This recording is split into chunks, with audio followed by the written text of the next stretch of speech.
NLWN-TV now brings you the In the Dugout show. A look at today's Eau Claire Cavalier game. And now, join us in the dugout. Good afternoon and welcome to today's edition of In the Dugout. Rick Olson here in the NLWN-TV studios, and we're getting ready to bring you all of today's doubleheader action as the Eau Claire Cavaliers try to keep things going in the right direction as they take on their crosstown rivals, the Eau Claire Rivermen. The Cavaliers come into tonight's contest with an overall record of 4 wins and 4 losses and are 2-4 in the CRBL. Meanwhile, the Rivermen come into this weekend with a 7-4 overall record and have a 3-1 record in the CRBL. Now, coming up in this edition of In the Dugout, we'll take a look at today's matchup between the Cavs and the Rivermen. Then we'll get Cavalier manager Pete Bartingale's perspective on today's game in the Pete Bartingale Show. Following that, we'll take a quick look around the Chippewa River League to get some perspective on how today's game fits in overall. Also, we'll take a moment to get to know one of this season's Cavalier players in Cavalier Profile. Finally, we'll bring you all the play-by-play action of today's doubleheader from Carson Park in Eau Claire. So, it's time to get ready for some baseball action, and we'll do just this coming up right after this timeout. You're tuned to In the Dugout on the Northern Light Webcasting Network and NLWN-TV.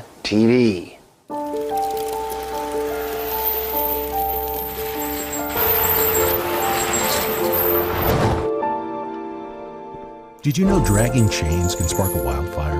Only you can prevent wildfires. Welcome back to In the Dugout. In a few minutes, the Eau Claire Cavaliers will try to stay on the right track as they take on the Eau Claire Rivermen in a doubleheader from Carson Park. A Cavalier sweep of this doubleheader will put the Cavs right into the thick of the CRBL race.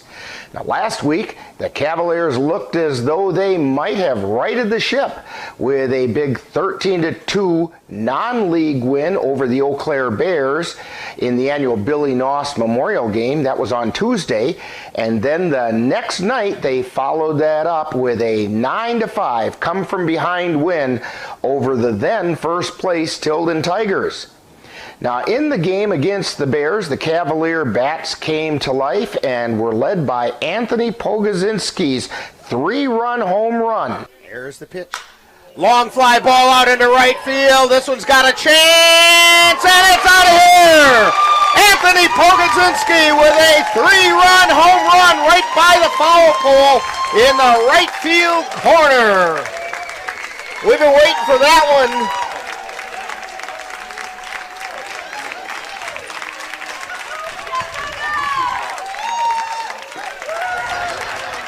Not to be outdone, the very next inning, Cavalier designated hitter Ryan Vinny hit a solo shot of his own. Here's the wind of the pitch. Long fly ball. That one's deep out into right field, way back, and it's out of here. Ryan Vinny with a solo shot. Right where the fan deck ends and the right field turns into a deep ballpark again. But he got all of that one. Ryan Denny puts the Cavs on top 11-2. On the mound, the Cavaliers were led by the outstanding pitching performance of Austin Getch, who picked up his second win of the season, going with 5 strong innings. Then on Wednesday, the Cavaliers got back into CRBL play by taking on the unbeaten in league play Tilden Tigers. After 5 innings, the Cavaliers found themselves trailing the Tigers 5-2. But that's when the Cavalier bats came to life, accounting for 10 of their 14 hits, which produced 7 of their 9 runs. Leading the way at the plate was Jackson Vance, who went 2 for 3, including a double. And a line shot through the hole out into left field. Rounding third and coming in, trying to score, and he makes it in safely. Chase Yeager comes in to score. Spragia checks in at third, and a double by Vance. Vance also scored twice. Also swinging a hot bat for the Cavs was Caden Erickson, who went 2 for 3 with a double. Martell looks over at first, and now the pitch. Liner out into right center field. It's going to go through the gap and out to the warning track. The round the corner is coming in to score is Jackson Vance, and Caden Erickson checks in at second base with a double. Erickson also scored a run. Other Cavaliers with multiple hits included Ryan Vinny, Ethan Kjellberg, and Chase Yeager. On the mound, picking up his first win of the season in relief, was Jackson Vance, who shut out the Tigers in the final 4 innings, allowing only 1 hit while walking 1 and striking out 5. Today, the Cavaliers take on the Eau Claire Rivermen in a doubleheader that could have a major impact on the CRBL standings. The Rivermen are 7-4 overall with a 3-1 record in the CRBL. Leading the way on the mound for the Rivermen is Tyler Gray. Gray picked up the win in 5 innings in the Rivermen's most recent CRBL game back on May 21st when they defeated the Cadott Red Sox 16-1. Alex Johnson, Blake Logering, and Carson Windishausen have provided power for the Rivermen's bats. Now, coming into today's doubleheader, leading the way at the plate for the Cavaliers are Chase Yeager and Ethan Kjellberg, who are each hitting at a .500 clip. They're followed by Jackson Vance, who comes in batting .471. Tucker Spraja at .375, Caden Erickson at .368, and Josh Garcia at .364 round out the Cavalier hitting over .300. Leading the way on the mound for the Cavs, among those pitchers with at least 4 innings pitched, is Jackson Vance. Vance has a 1-0 record with a 0.00 ERA. He has a whip of 0.50 and an opponent's batting average of 0.77.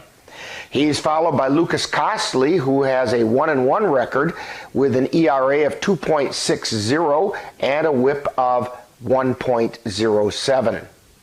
Now, coming up next, following this timeout, we'll get manager Pete Bartengale's perspective as we chat with him on the Pete Bartengale Show. You're tuned to In the Dugout on the Northern Light Webcasting Network and NLWN-TV. Most of the military folks I know, I think we've all lost fellow service members to suicide, and female veterans die by suicide more often than female non-veterans. Store your guns securely. Help stop suicide. Service never stops.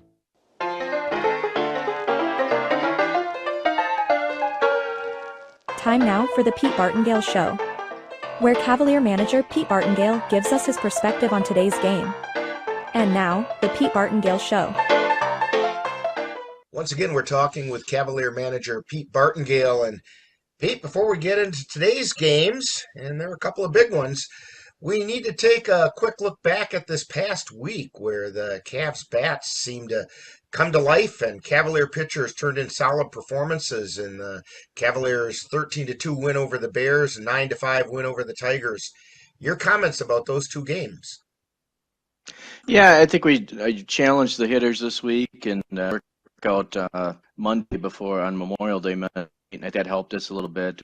We didn't have a long hitting session, and I think the message to our hitters was just to relax a little bit more at the plate and look for your pitch. Again, I think we talked about, Rick, I thought our hitters were at times a little too aggressive and swinging early and often, and sometimes let's wait back a little bit, find your pitch. You know, you have to be on the defensive when you have 2 strikes, but we don't have to swing at that first pitch all the time. So I thought our guys just sort of had a little bit more of a laid-back approach, and we just had a great week.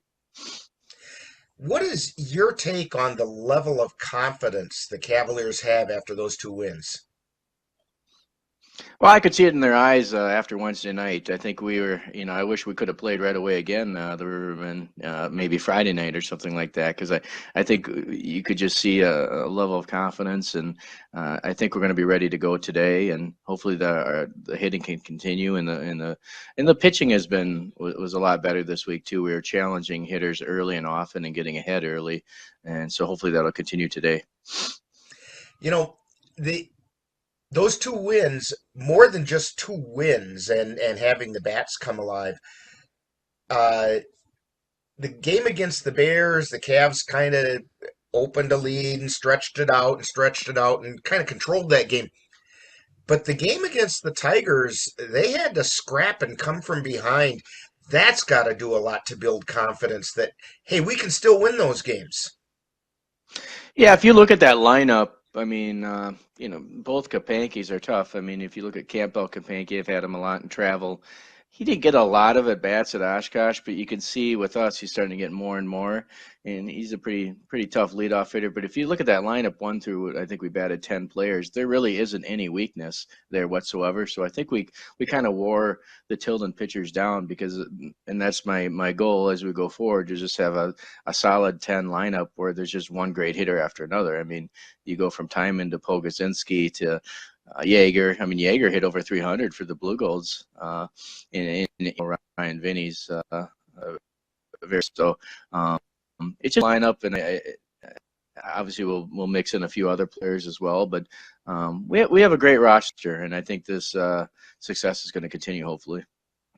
What are you going to do with a guy like Ethan Kjellberg, who's a pitcher, which usually doesn't hit often, although you did bat him against the Tigers? He's one of the team leaders in batting right now, and with I think it's a 500 at batting average, and he's got enough at bats to qualify in that top group. I mean, you got to almost keep him in the lineup just for a stick, don't you? Yeah, and I've been looking at that, and that's why he did pitch and bat. And when I first approached him about that about a week ago, he was like, I'm not interested in that. But I convinced him Wednesday night to do it, and it's a good problem to have, but he's a team player, and I think he doesn't want to take at-bats away from his teammates, and that's just the great person that he is. But you're exactly right. He may have to stay in the lineup here today. We're going to have to discuss that as a coaching staff. Now, in just a few minutes, the Cavaliers are going to face off in a doubleheader here at Carson Park against the Eau Claire Rivermen. The Rivermen are only 1 spot ahead of the Cavaliers in the CRBL standings. Now, this could be asking the obvious, but how important is this doubleheader to the Cavaliers' overall goals for this season? Well, if we want to stay in that top 4 or 5 area, we need a sweep today. So it's critical for us, and we just need to keep hitting well and pitching well. But it's a critical 2-game series for us, and kind of an interesting matchup for Andy Neese and myself. We play each other Tuesday night in high school baseball. Regis plays Independence Gilmanton in Shell Lake, so I'm sure we'll have a little bit of a conversation about that. So I'll be going against Andy Neese a lot here in the next 48 hours. And it's actually going to kick off a very busy week for the Cavaliers.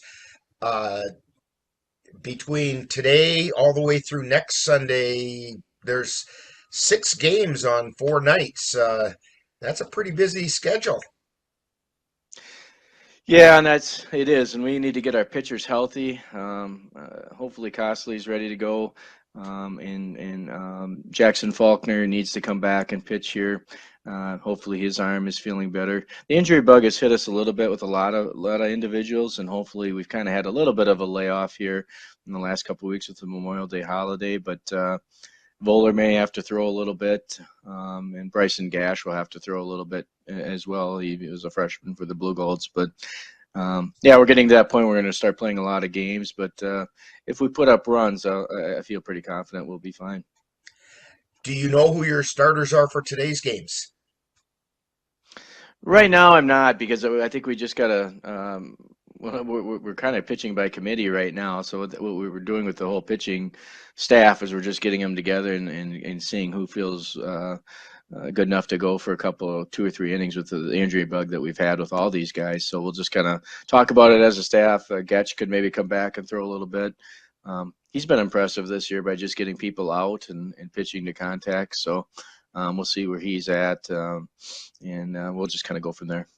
You have to be kind of pleasantly surprised about the pitching performance you got from Jackson Vance against the Tigers, where he picked up that win with 4 innings in relief.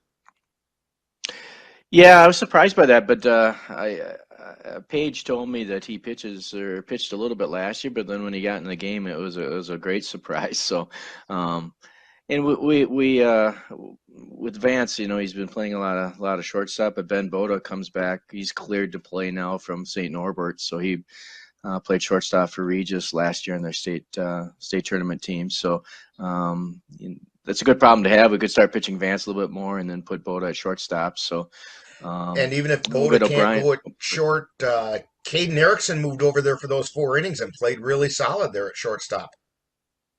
Yeah, Cade could handle shortstop. He could play a third short or second. So yeah, or Yeager could fill in there too. So our middle infield is fine, and I've been really happy with our outfielder. I think Bemister's played really well in center field.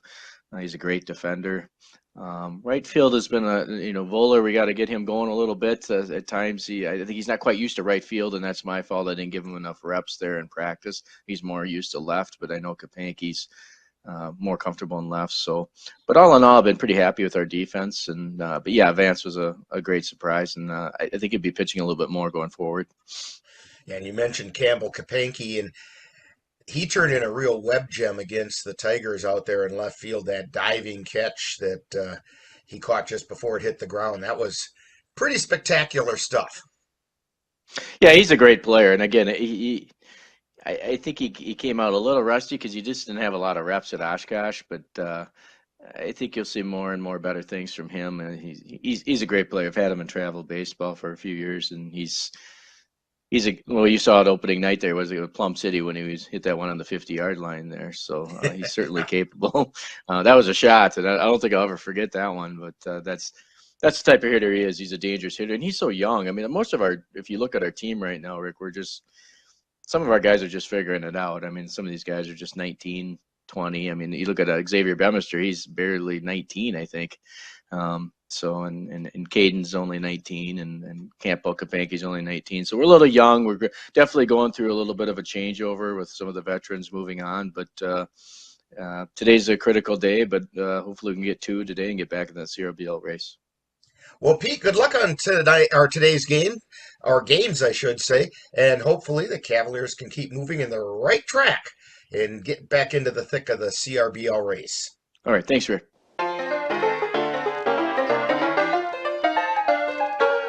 You've been tuned to the Pete Bartengale Show with Cavalier manager Pete Bartengale's outlook on today's game.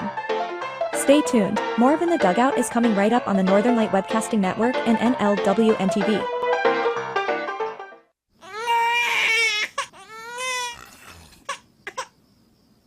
If you love them enough to suck the snot out of their nose at 4 a.m., then surely you'll check NHTSA.gov/the right seat to make sure they're in the right car seat. Welcome back to In the Dugout, as we're getting ready to bring you all the action of today's doubleheader between the Eau Claire Cavaliers and the Eau Claire Rivermen. Today, the Cavaliers look to tighten up the Chippewa River Baseball League race. So let's take a look at what's happening around the Chippewa River Baseball League. Now, last Wednesday, we saw 4 games in the CRBL as the league resumed action following the Memorial Day weekend. Those 4 games resulted in a new look to the CRBL standings. Leading off those 4 games was the Cavaliers upsetting the previously unbeaten in the league Tilden Tigers 9-5. The Eau Claire Bears traveled to Chippewa Falls to defeat the Lumberjacks 5-4. Meanwhile, the Osseo Merchants and the Beef River Bullfrogs needed to complete a suspended game, with the Merchants coming out on top 7-0, and then the Merchants followed that with a 10-0 victory over the Bullfrogs in the regularly scheduled game. Now, coming into this weekend, the Chippewa River League standings are as follows. The Osseo Merchants have climbed into first place with a 4-0 record. They're being closely pursued by the Jim Falls Sturgeons and the Eau Claire Bears, who are tied for second with 5-1 records, only percentage points out of first. Following their loss to the Cavaliers, the Tilden Tigers have dropped to fourth place, just a half a game off the pace. The Eau Claire Rivermen are in fifth place, just one game back, while the Cavaliers have moved up to sixth place at 3 games out. Also 3 games out and tied for seventh place are the 1-3 Chippewa Falls Lumberjacks and the Bloomer Woodticks. In ninth place, we find the Cadott Red Sox, who are 4 games out, and rounding out the standings at 5.5 games back are the Beef River Bullfrogs. Today, in addition to the Cavaliers taking on the Rivermen, the Eau Claire Bears will travel to Bloomer for a doubleheader against the Woodticks. The Chippewa Falls Lumberjacks travel to Cadott for a twin tilt against the Red Sox, while the Osseo Merchants host the Tilden Tigers in another doubleheader. Now, coming up next, following this timeout, we'll get to know one of this season's Eau Claire Cavalier players on Cavalier Profile. You're tuned to In the Dugout on the Northern Light Webcasting Network and NLWN-TV. Honey, the kids are antsy. What can we do that will keep all of us entertained and won't break the bank? How about we take them to the Cavaliers game? Tickets are inexpensive, there's popcorn, hot dogs, and other baseball treats, and great baseball action. That's right, Eau Claire Cavalier Baseball, your best choice for affordable family entertainment. Check out the schedule at www.eauclaircavaliers.org. Time now to get to know a Cavalier player on Cavalier Profile. We'll get to know a little better who plays on this year's Eau Claire Cavalier baseball team. And now, Cavalier Profile.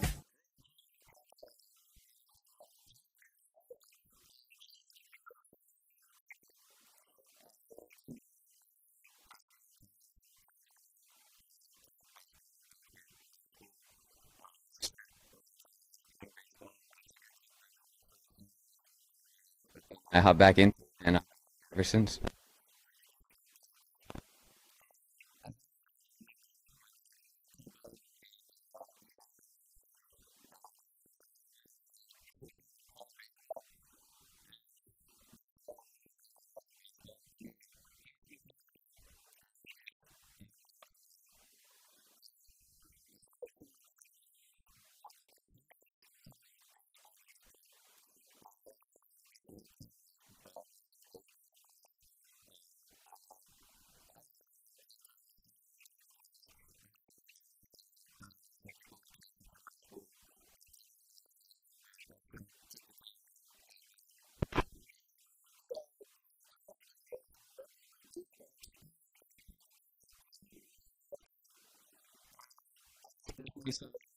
It was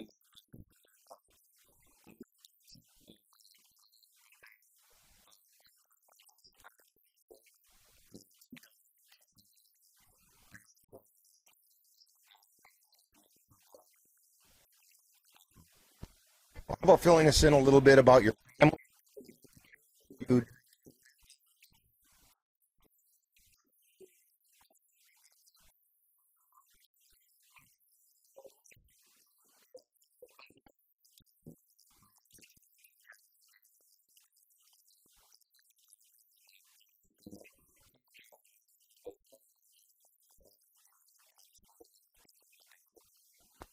Folks, the watch parties are happening in California.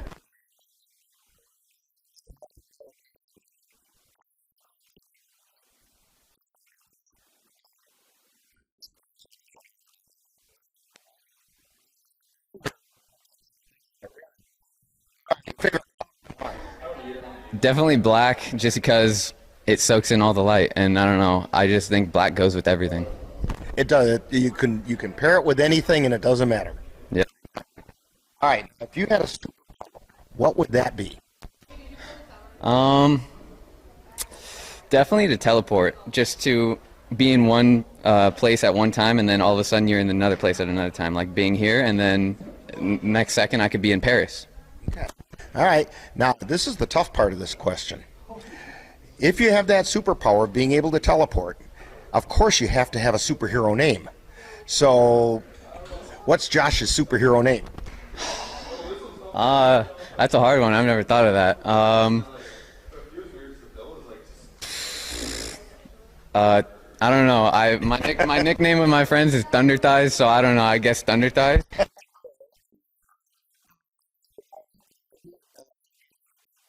Oh, definitely the Anaheim Angels. It's been my #1 team since I was a kid, and it still is today.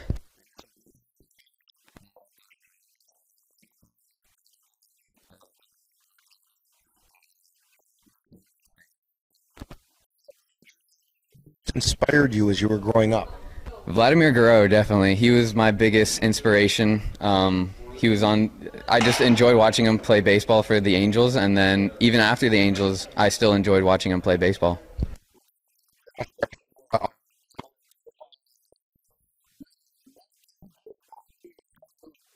Definitely at the gym. I'm such a big gym rat. I enjoyed just pumping the iron, I guess. When people watch you playing in Cavalier games, where are they going to find you? Probably in the infield. I enjoy playing the infield, but I can play anywhere, so just keep a heads up for me, I guess. All right, keep a heads up for Josh Garcia. We want to thank him for joining us today on Cavalier Profile. Coming up next, more In the Dugout. This has been Cavalier Profile, where we get to know a little better who plays on the Cavalier baseball team. Stay tuned, more In the Dugout coming right up. It happens to everyone eventually. Your computer goes on the fritz. Fear not, Sladen's Technology Services can help. When your computer decides to not cooperate, it can be very frustrating. Let Sladen's Technology Services keep you from wanting to drive your computer right off a cliff. Sladen's Technology Services supports business of all sizes. They offer assistance with managed anti-malware, encrypted email, fast tech support, data backup, and recovery, and more. Call Sladen's Technology Services at 715-864-2833 and get the IT help you desire. Sladen's Technology Services is the official IT service for the Northern Light Webcasting Network. Welcome back to In the Dugout. Today the Cavaliers look to continue on the right track back into the Chippewa River Baseball League race as they take on the Eau Claire Rivermen. The Cavaliers will need to continue to keep their bats hot and show steady pitching if they hope to catch the Rivermen in the CRBL standings and move into the upper division. The 3-1 Rivermen are also looking to keep pressure on the league-leading Osseo Merchants. So the stage is set for some exciting baseball action. And in just a moment, I'll be joining my colleague Dan Petchow at Carson Park as we'll bring you all the action of today's doubleheader between the Eau Claire Cavaliers and the Eau Claire Rivermen. That's coming up next. You've been tuned to In the Dugout on the Northern Light Webcasting Network and NLWN-TV. You've been watching the In the Dugout show with a look at today's Eau Claire Cavalier game. This has been a presentation of NLWN-TV. Stay tuned. Coming up next is live Eau Claire Cavalier baseball. Being prepared is a part of who you are, but it's especially important in the case of a disaster. Be informed about possible emergencies in your area. Make a plan that covers where you go in an emergency. Build a kit with the things you need to survive. There's no one more capable of planning for your situation than you. Start your plan today. Go to ready.gov/myplan. Eau Claire Cavalier baseball is on the air. The Northern Light Webcasting Network and NLWN-TV proudly brings you today's Eau Claire Cavalier game. Join us as we follow the Cavs while they battle their way through the Chippewa River Baseball League. Long fly ball by Pogo, and it's out of here!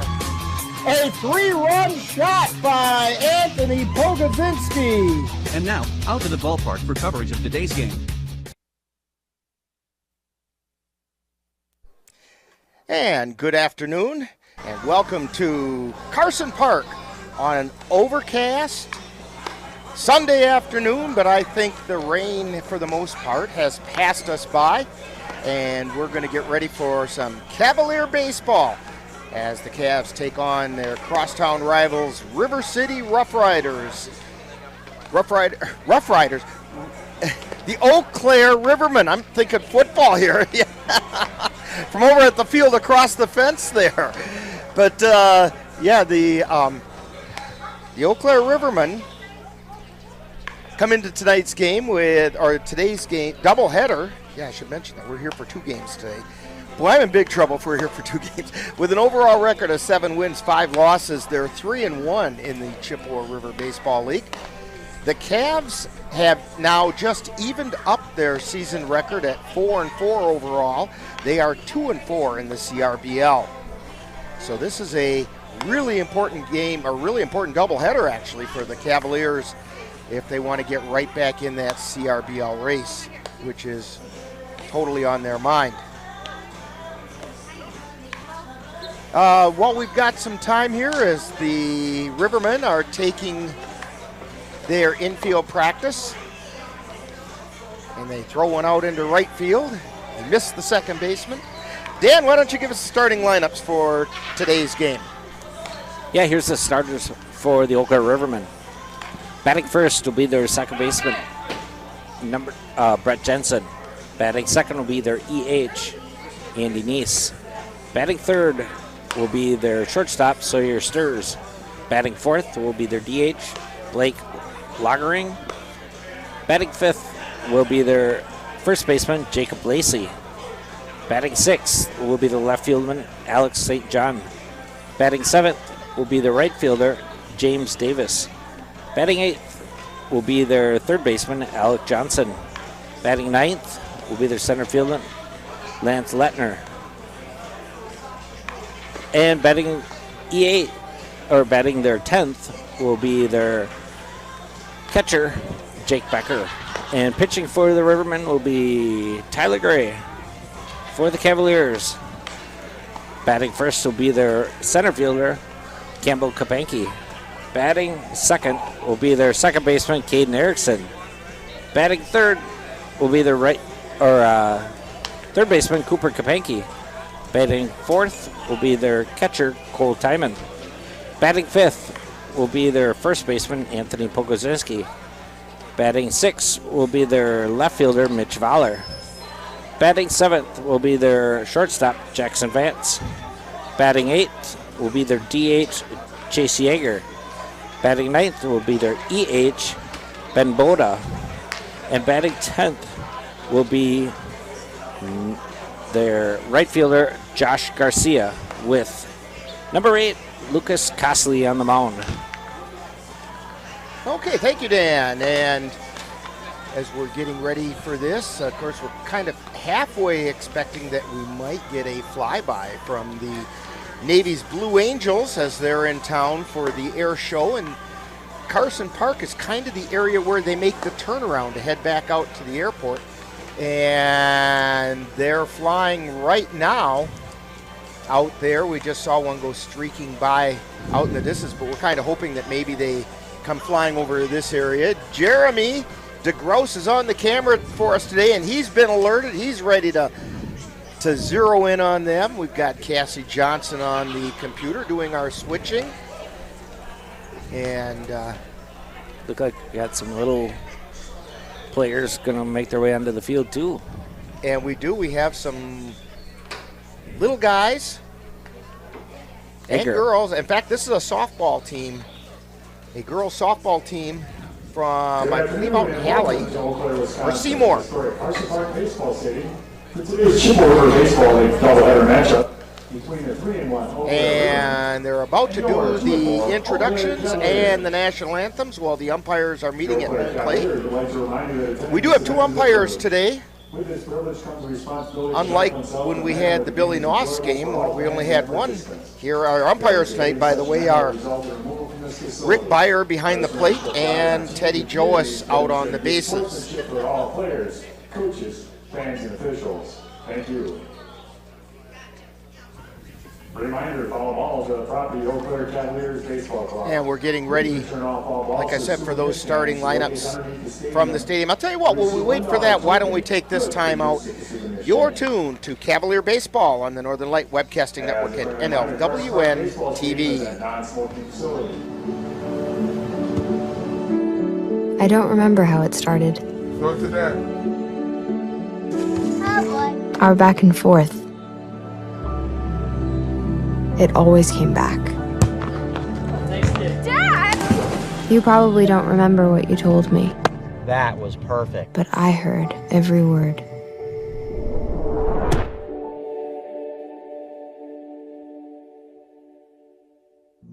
Jason, let's go see your room.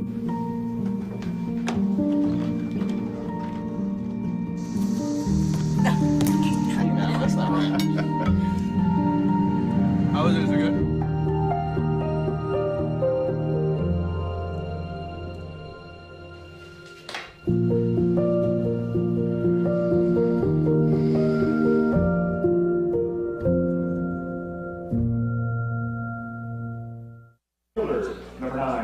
And we're back here at Carson Park, getting ready for today's doubleheader action between the Eau Claire Cavaliers and the Eau Claire Rivermen.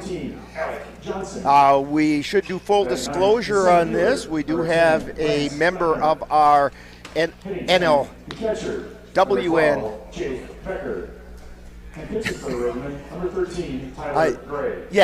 our NLWN-TV family is a member of the Eau Claire Rivermen. He's not starting tonight, but he may see some action. That's Drew Gibson is down there. You've heard him on a number of basketball games. Yeah, Dan, you did some games with Drew this year, as did I. Is in the league that are playing on different teams, but yeah, we have broadcasters that are actually players too. The other one is Bartles. Yes, who plays? Yes, Ethan Bartles playing for the Beef River Bullfrogs. And actually, Drew's very best friend growing up through high school is Cavalier second baseman Caden Erickson.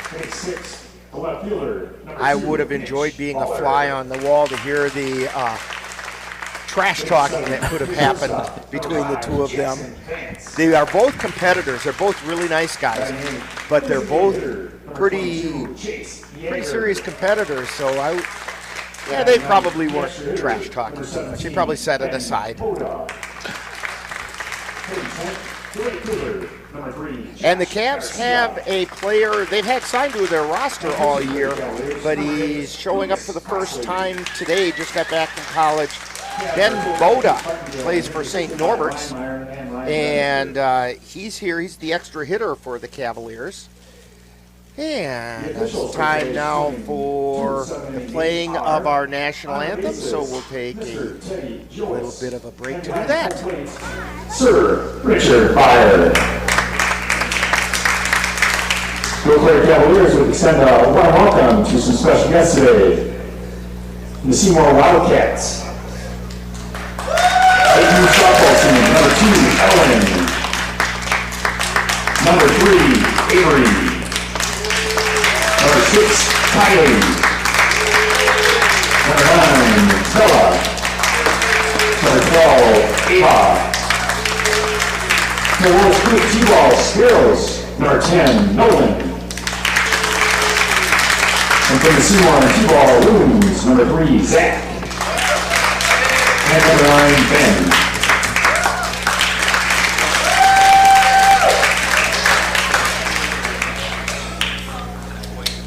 Now, would you please rise if you're able, remove your hats, and honor America for the playing of our national anthem.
And the playing of our national anthem, those Little Leaguers, Little League softball, and then we had some T-ballers out there as well. The softball team was the Seymour Wildcats, and then some Seymour T-ballers as well, getting to line up for the national anthem with the Cavaliers. First pitch will be thrown out by number 3, Avery Miller.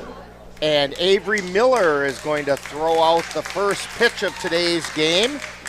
She's from the Wildcats. All right, Avery, let her fly. And here she goes. Well, I'll tell you what, in cricket, that would have been just about a perfect toss. Because they hit it on the bounce in cricket. Let's play baseball. So, Lucas Cosley steps up on the mound to take his warm-up pitches. Taking a look at the Cavaliers defensively, over at third base, Cooper Kapanke, at shortstop, Jackson Vance. At second base, Caden Erickson. First base, Anthony Pogodzinski. Behind the plate, Cole Timon. Mitch Voller out in left field, center field, Campbell Kapanke. And in right field, Josh Garcia. And Lucas Cosley on the mound. Cosley comes into today's game with a 1-1 record, a 0.60 earned run average. He's given up 6 hits. He's walked 10, struck out 15 in his 15 innings of work. He has been nursing a bit of a back issue, but he claims he's good from that now and ready to go. And the Cavs are definitely going to need him to be good to go with the density of games they have in their schedule coming up this next week. They have today's doubleheader. They have a game Wednesday up in Chippewa Falls against the Rivermen, or the Lumberjacks. I'm having trouble with teams today. They're playing the Lumberjacks in Chippewa on Wednesday. And then on Friday, they have the Hudson River Rats. That one I got right. And then a week from today, the Cavs are over in Cadott for a doubleheader against the Red Sox. Followed by next week, Wednesday, they'll be up in Hagen against the Hagen Knights. Stepping up, leading the game off, Brett Jensen, the second baseman for the Eau Claire Rivermen.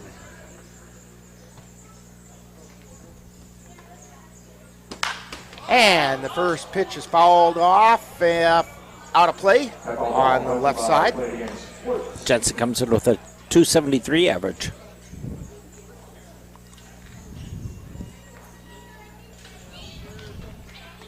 So no balls and a strike to get things underway here.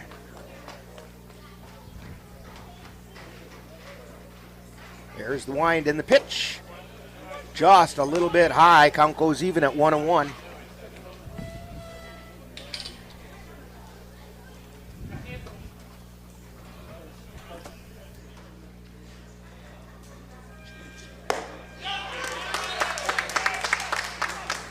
And it's a call strike for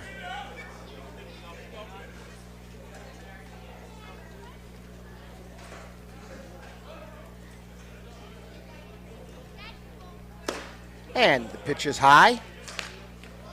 Counts even at 2-2.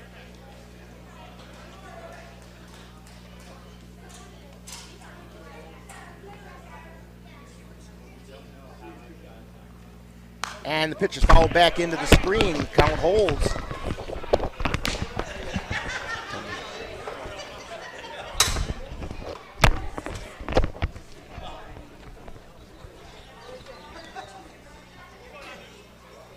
Two balls, two strikes to Brett Jensen.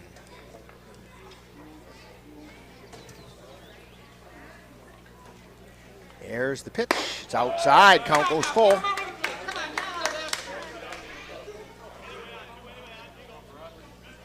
Lucas Cosley on the mound for the Cavs, one of the young Cavalier pitching staff this year. There's the pitch. Foul back. Count holds at 3-2.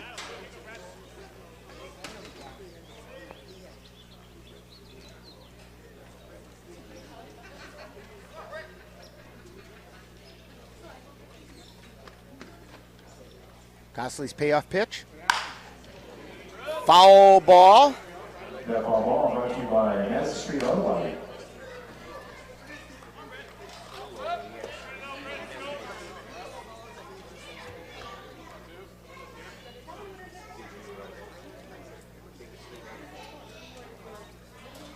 And the third payoff pitch. And it's fouled back again. That foul ball brought to you by Lake County Golf. Jensen's hanging tough. Anything near the plate, he's fouling off.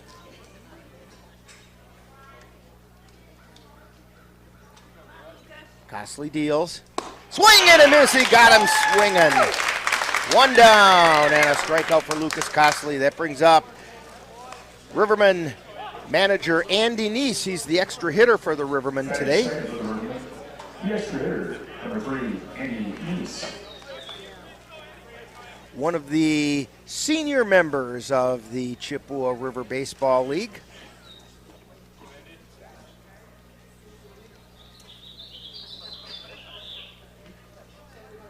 Costley looks in, makes the pitch. Swing and foul back into the screen.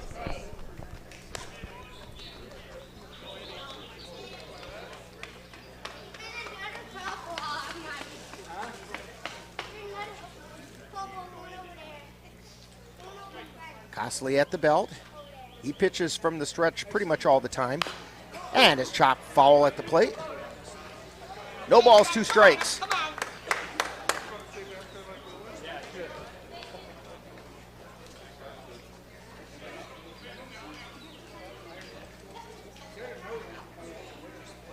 So Dan, Andy Neese is a good example of how your playing days don't have to be over.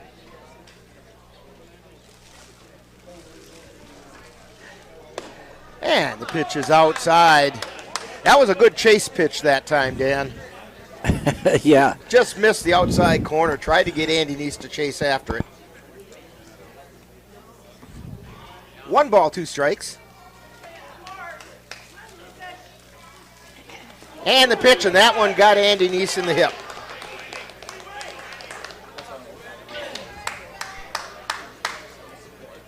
It's going to bring up Sawyer Stirs, shortstop. Right third for the Eau Claire Rivermen. The shortstop, number 22, Sawyer Stirs.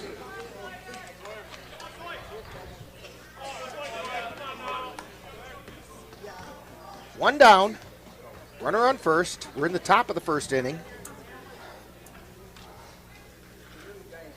Costley's pitch, ground ball to Kapanke. Throw over to second for 1. Throw to first, not in time. So Stirs gets on a fielder's choice. And Neese is out at second. So that's 2 down. And it brings up the designated hitter, Blake Lugering.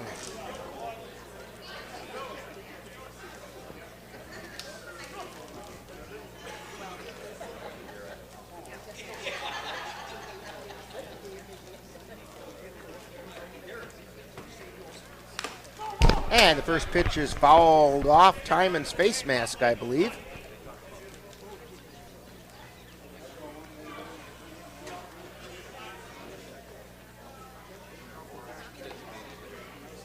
That ball brought to you by Northern Light Webcasting Network.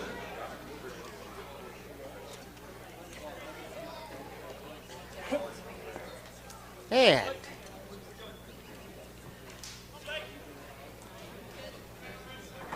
Costley steps up onto the rubber. No balls and 1 strike to Lugering. Stirs on first. And the pitch swung on a miss. Strike 2.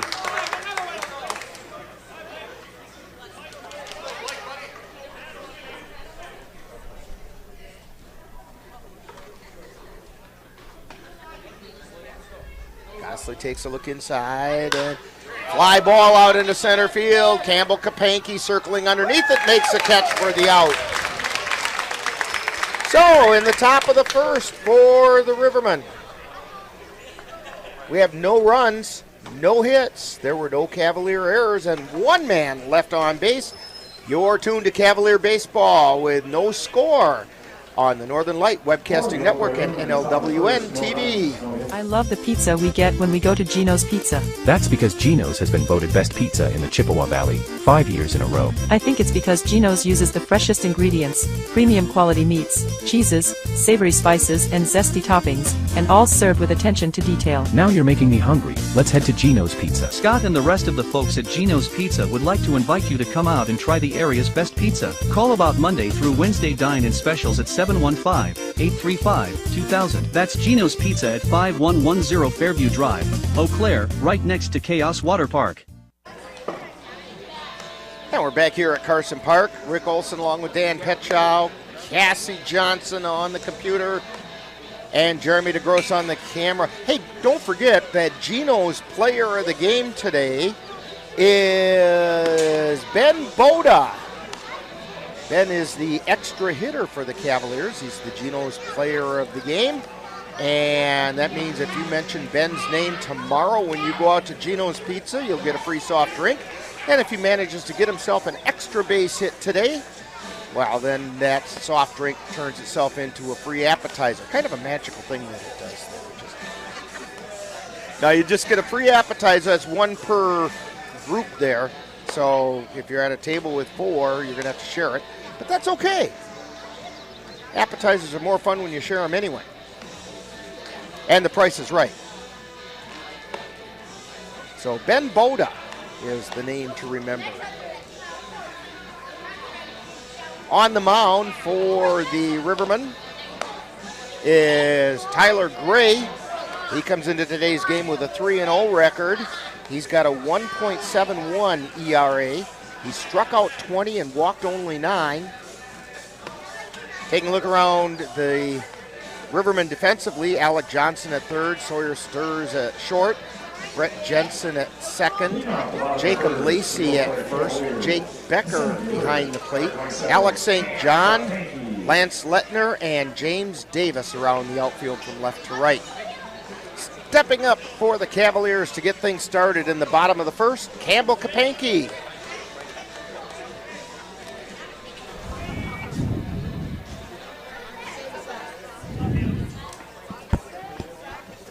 Here's the wind. And the pitch is high and away for ball 1. Kapanke comes in hitting .250. There's the wind and the pitch. It's a little bit low. Ball 2.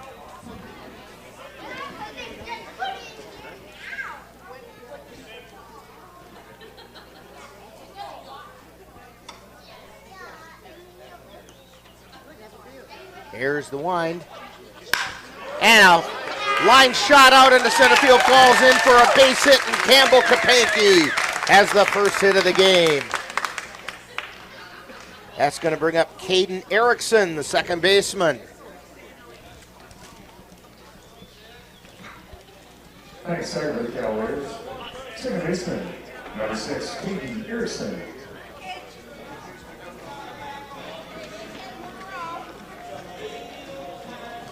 Dan Erickson is hitting.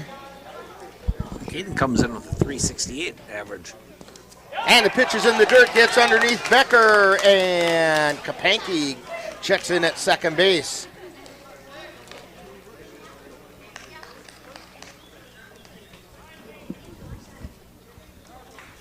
One ball, no strikes to Caden Erickson. Now we have a runner on second.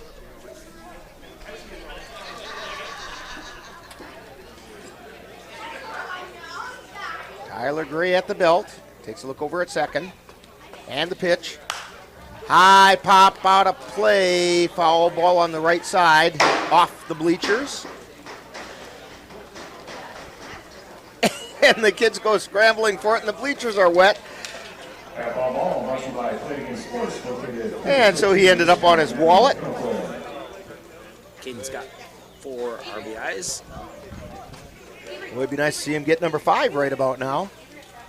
1 ball, 1 strike. Here's the pitch. It's outside. Ball 2.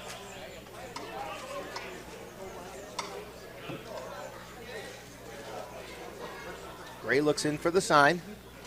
Takes a look out at second. Kapanke has his lead. And the pitch. Fly ball out into left center field. Coming over is St. John, makes the catch. Kapanke bluffs the move to third, but stays at second. That's going to bring up Cooper Kapanke. The Kapanke boys have the same batting average. Yeah, 250. both hitting 250.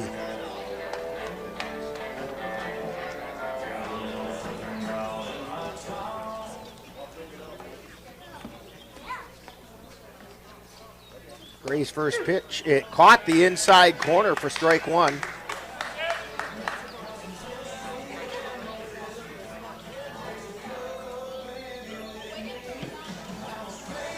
Now Gray at the belt.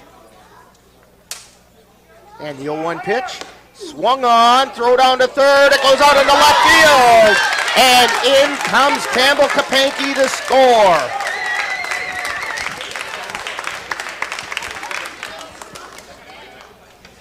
He'll score on an error.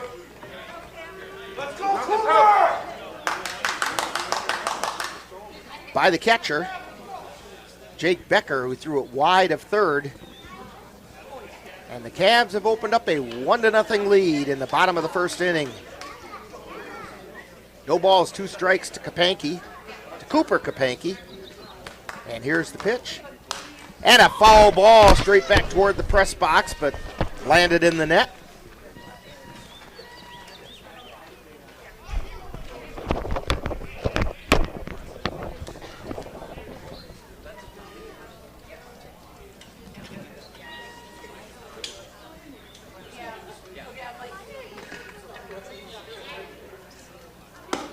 And the pitch is high and away for ball one. 1 ball, 2 strikes, 1 out. Here's the wind and the pitch. High, ball 2. It's all even now at 2-2.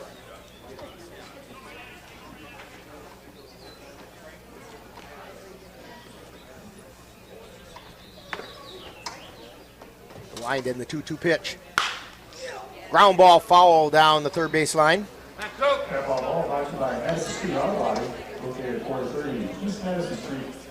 Count holds at 2-2.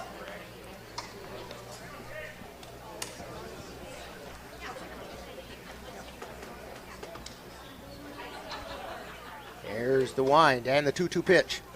Swung on a miss, strike 3.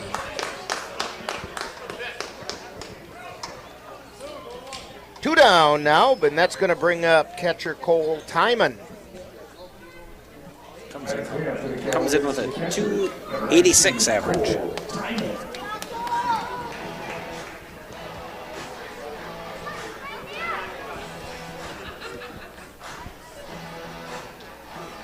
Nobody on, 2 down. Cavs with a run in. Here's the wind and the pitch. Fly ball out into center field. Coming in is Lechner, and he made the catch. That one should be saved for a web gem, as Lance Lechner made the catch. And that'll do it for the first inning, but the Cavs pick up a run on a hit. There was a Rivermen error, and nobody left on base. We've completed 1. It's Cavs 1, and the Rivermen nothing.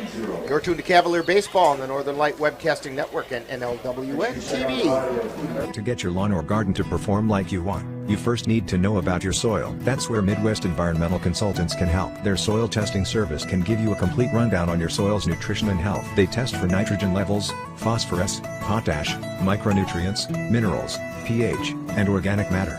Let Midwest Environmental Consultants put you in control of your soil's health. Call Midwest Environmental Consultants at 715-586-1302. That's Midwest Environmental Consultants, soil testers for the Chippewa Valley.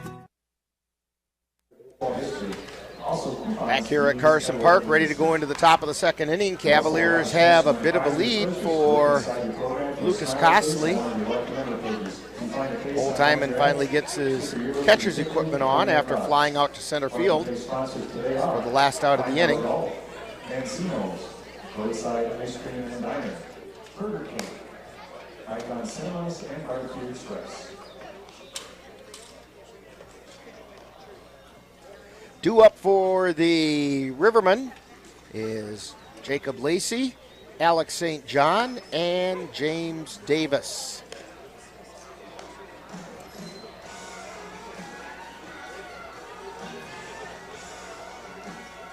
When I got the handwritten stat sheet from the Rivermen,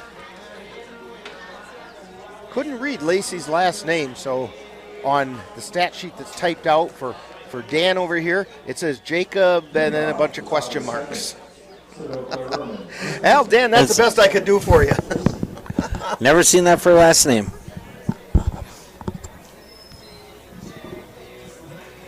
So he steps up.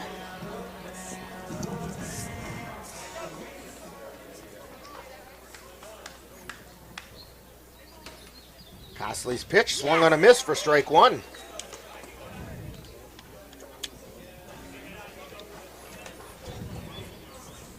Lacey hitting .333. The batting averages that we give you for the Rivermen are Chippewa River Baseball League batting averages in those games only. Check swing called, strike over the outside corner. No balls, 2 strikes to Lacey. The batting averages we give you for the Cavaliers are for their overall for the whole season. There's the wind and the pitch.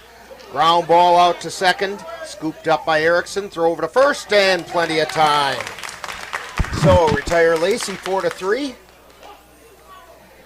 It's going to bring up Alex St. John, the left fielder.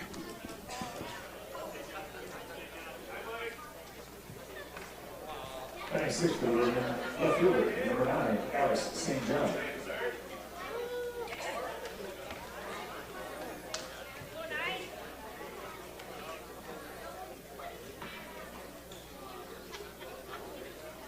Costley winds and fires. Chopper foul down the third base line.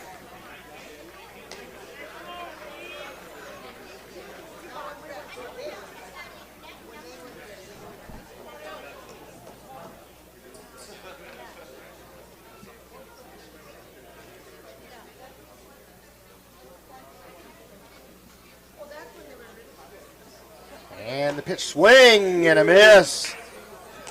I believe possibly, well, no, it's not. I was looking at the coach down on the third base coach's box for the Rivermen. Oftentimes it's Tim Wilson down there, but it's not today. Here's another chopper down the third base line. And yes, Cassie, that is the same Tim Wilson that was your Phi-Ed teacher back when you were in high school.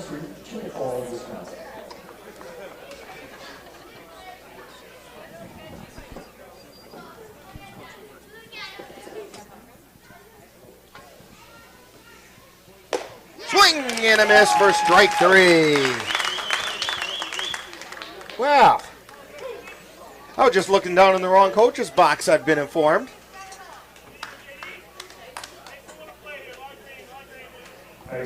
Tim Wilson down there in the first base coaching box. That's going to bring up James Davis, the right fielder. I was watching him warm up down in the batting cages before the game. First pitch is a called strike over the outside corner. He swings with some serious power.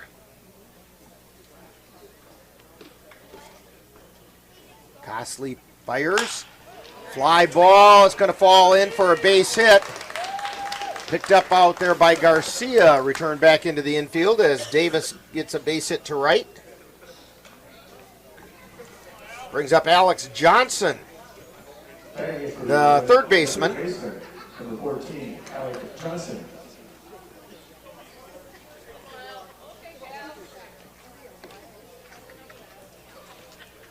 I coached a little football with Tim Wilson down there for a couple of years.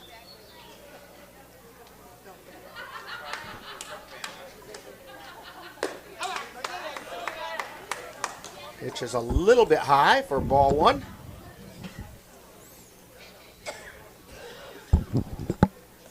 He was also the baseball coach at Colfax for a while. When my son was playing, took that team to state. There's the pitch, fouled off on the right side. Yeah, Northern Light Webcasting Network. Yeah, that's somewhere near my car over there where that one landed. Where's your truck when I need it, Dan? I parked that way out there. Way out in the parking lot.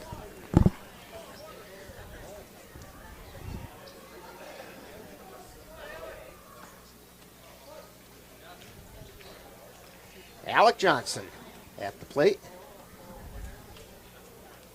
Here's the pitch. It's outside. 2 balls and a strike. 2 down. James Davis on first.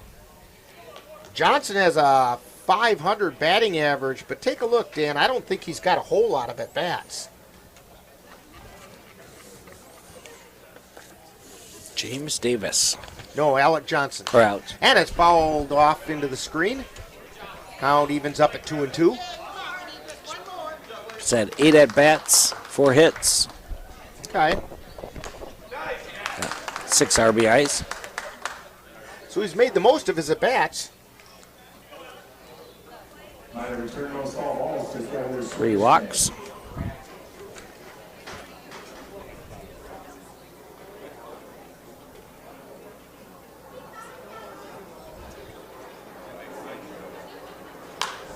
And a high foul off the right side.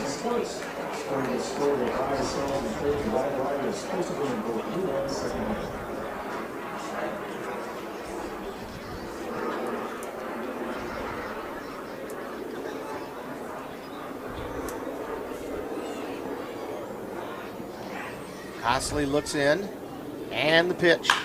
Fly ball out into left field. It's hooking foul out of play. Lands out in the football field. It had plenty of distance. Of course, as they say, it's nothing more than a loud strike. Count remains 2-2.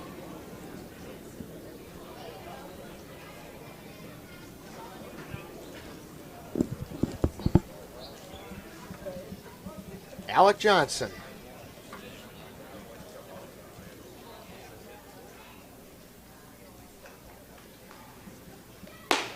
Cosley's pitch is just a little bit high. Count goes full.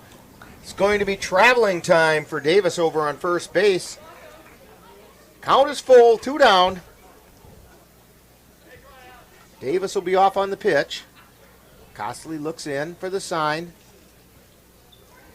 The payoff pitch. Swung on a miss for strike 3.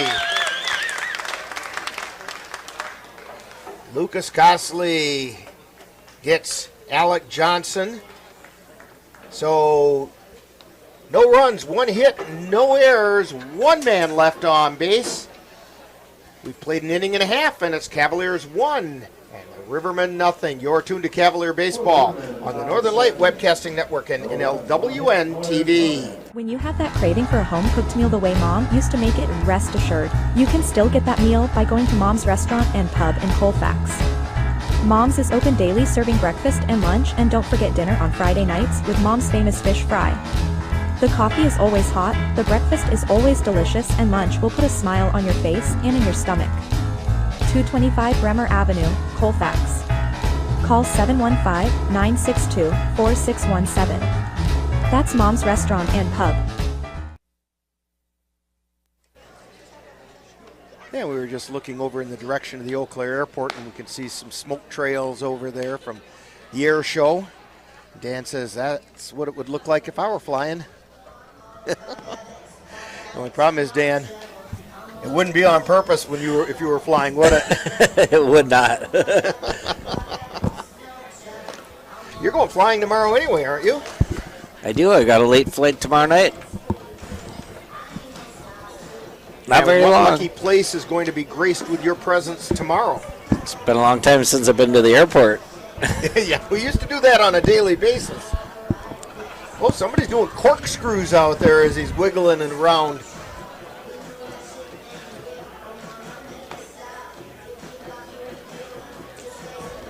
So you're flying out to like Rapid City or something like that? Minneapolis to Rapid City. Okay. It's not very long. No, it wouldn't be. But an hour and 15 minutes.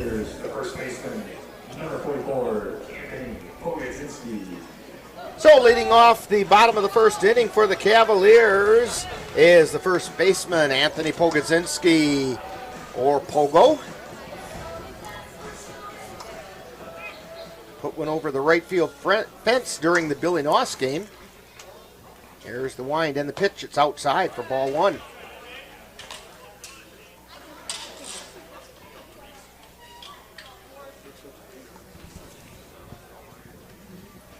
There's the wind and the pitch. It's low. Pogo comes in with a 227 average. Including that one home run. There's the pitch. It called strike over the outside corner.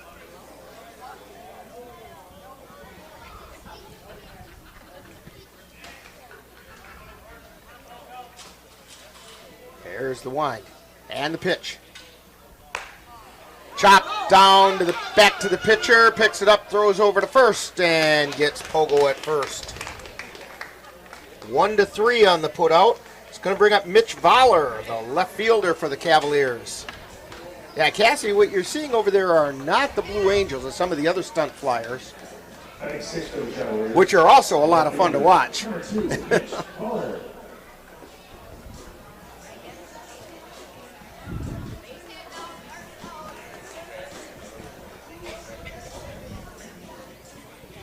There's the wind and the first pitch.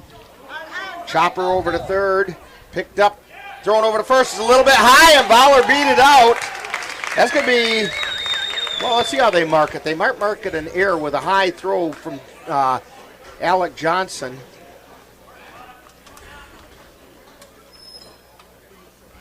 And I don't see anything come up on the scoreboard. I think that's an error on the third baseman, Alec Johnson, with a high throw. Pulled Lacey up off the bag, and Voller beat it out then. Brings up Jackson Vance.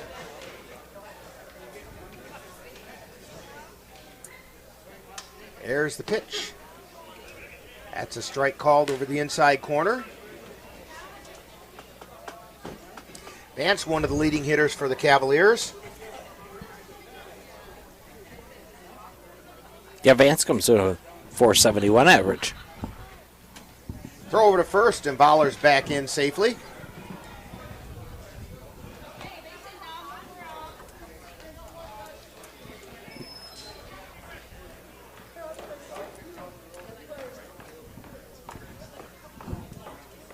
Tyler Gray at the belt and the pitch. Fair ball down the third base line, and Mitch Voller's going to have to hold up at second. But a good solid base hit by Jackson Vance.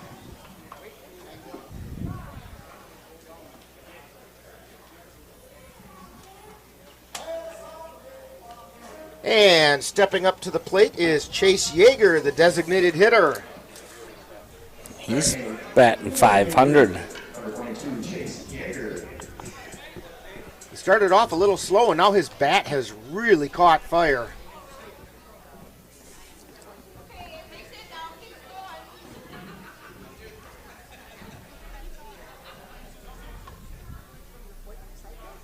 Here's the first pitch. It's high for ball one. Tyler Gray tried to get that big curveball to loop down in, and it just didn't. Runners take their leads. Gray looks over at second, and the pitch. Fly ball out into center field. Lettner is back, makes the catch. And over to third base goes Mitch Voller.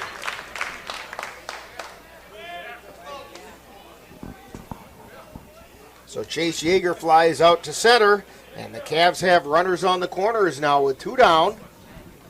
And it's going to bring up Ben Boda. Ben is our Geno's player of the game. So don't forget, stop out at Geno's tomorrow, get yourself a free soft drink. And if he could manage to get an extra base hit, not only would the Cavaliers get probably a couple of runs, but you'd get a free appetizer tomorrow. Throw over to first. Back in safely is Jackson Vance.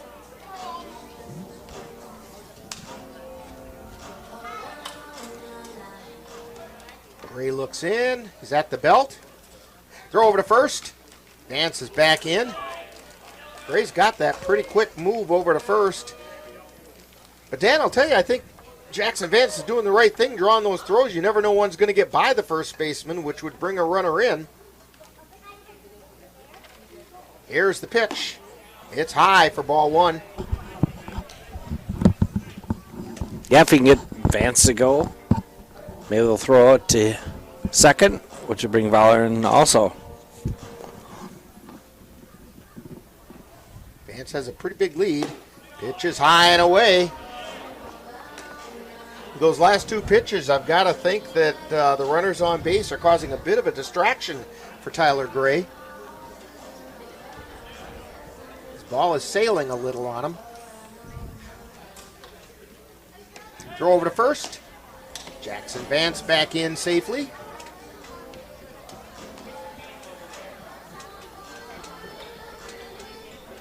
He's doing a good job of getting his uniform dirty.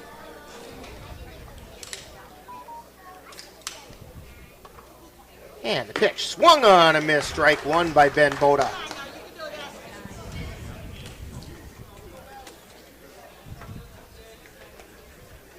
Boda making his first appearance.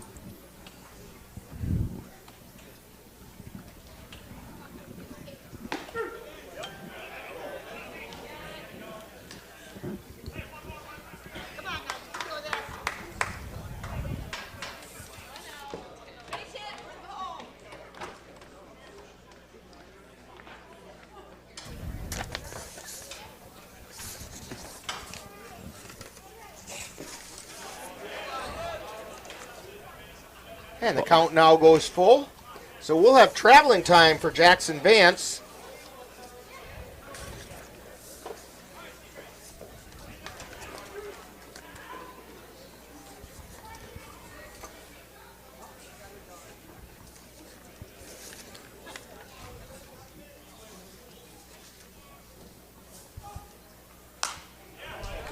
And it's foul back.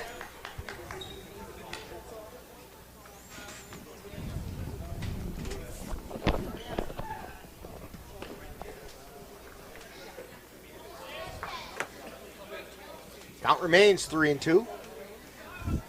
Again, Jackson Vance will be off with the pitch. Here's the pitch. Chop foul at the plate, and the count's still going to hold. Mitch Fowler at third. Jackson Vance at first. Full count to Ben Boda.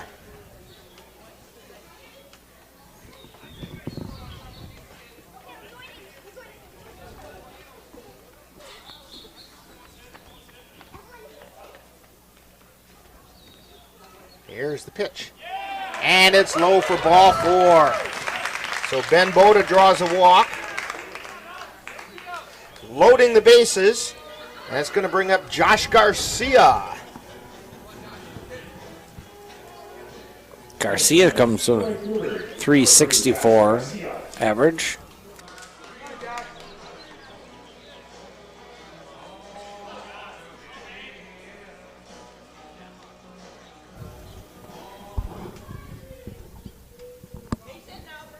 First pitch to Garcia catches the outside corner for strike one.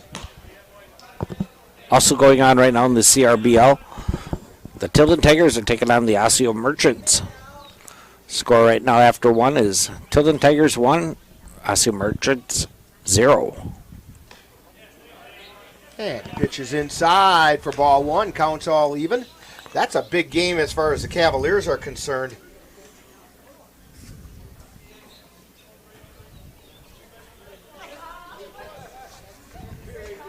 Big game for the Tigers, too, after dropping that game to the Cavaliers on Wednesday. Foul ball back into the screen makes the count 1 ball, 2 strikes with 2 down. with Josh Garcia at the plate. Our Cavalier profile today, Josh Garcia. Comes in with 3 RBIs. Here's the pitch. It's high and away. Counts even at 2 balls, 2 strikes. 2 down, bases loaded. We're in the bottom of the second inning.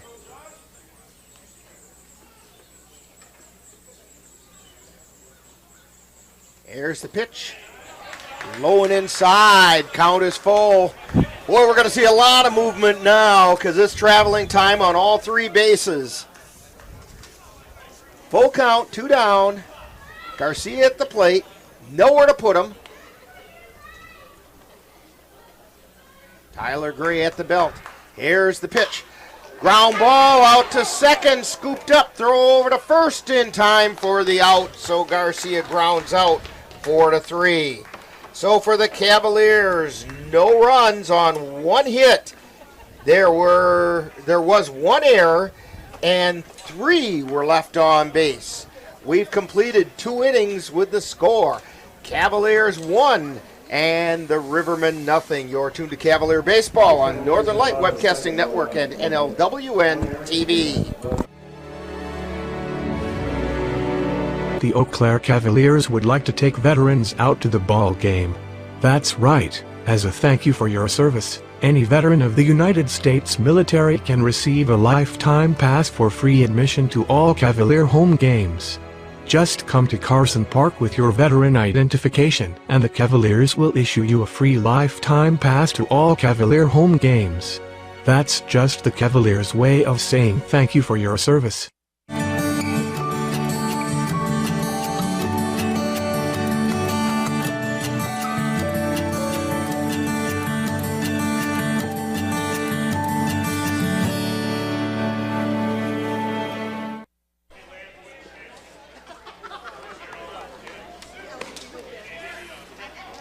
And we're back here at Carson Park getting ready to start the 3rd inning of play in game number 1. 2 7-inning games today.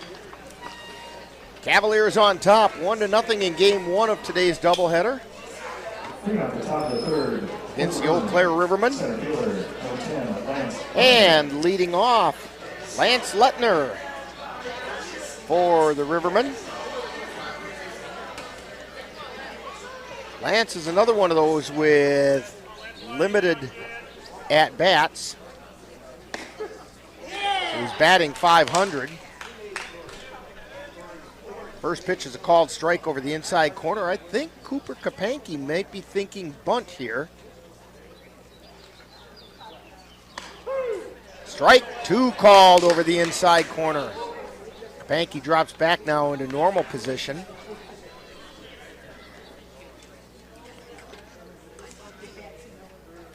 And the 0-2 pitch. Line shot out to second base, fielded by Erickson.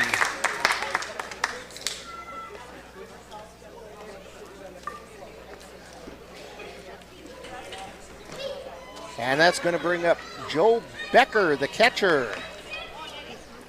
Erickson's been involved in 3 of the 7 putouts by the Cavaliers so far. The other, or 2 of the others have been strikeouts. 3 of the other 2 have been strikeouts. And a called strike over the outside corner.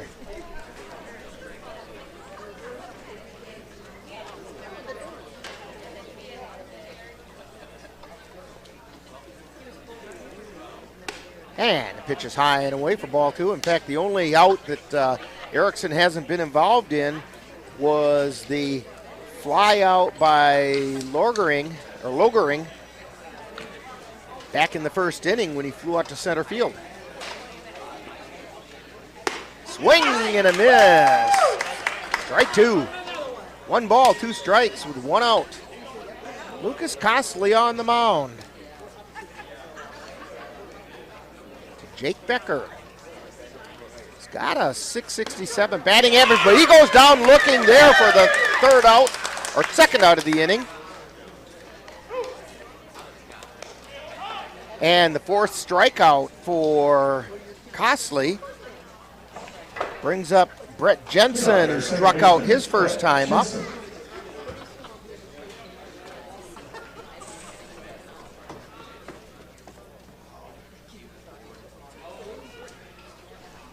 Costly fires coming back toward the press box and behind us. Dan sitting there looking at his phone trying to get some baseball scores, and he caught that out of the corner of his eye. Better to catch it out of the corner of your eye than catch it in your eye. Heads on a swivel. Swing and a miss, strike two. Costly's got to have a little movement on that ball. Several of the Rivermen have chased that outside pitch. 0-2 pitch, fouled straight back and right off the front of the press box to our left. Count remains 0-2.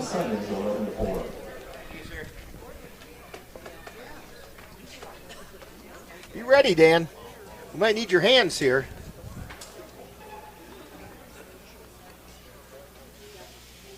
No balls, 2 strikes, and the pitch.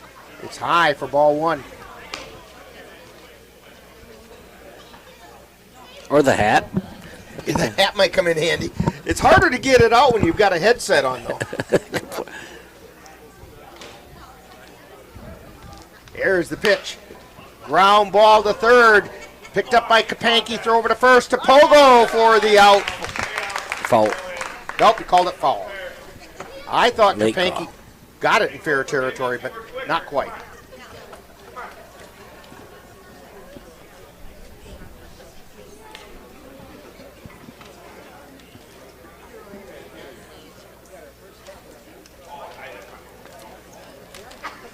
Here's the pitch.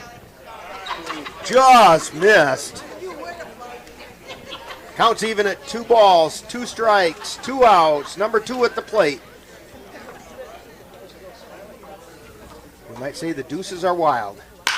And a ground ball picked up by Vance. Throw over to first. And they didn't get it there in time.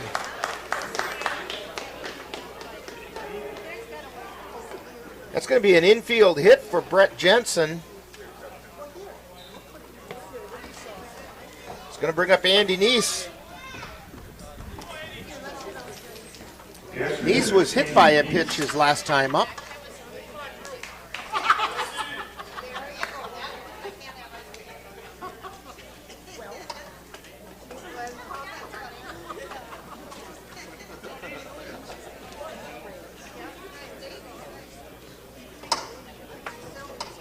Costly at the belt, takes a peek over at first. And the pitch. Ground ball down the third baseline. Foul.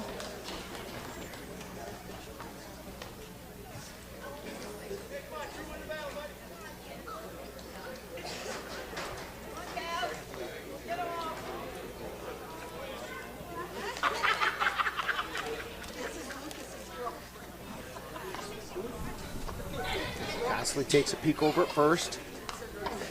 And the pitch. Just missed inside.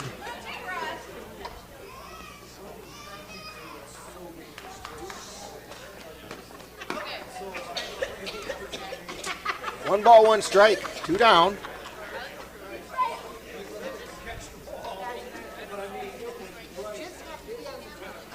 And the pitch.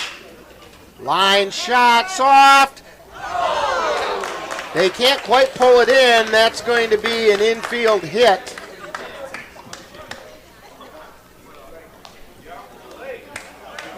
By Andy Neese.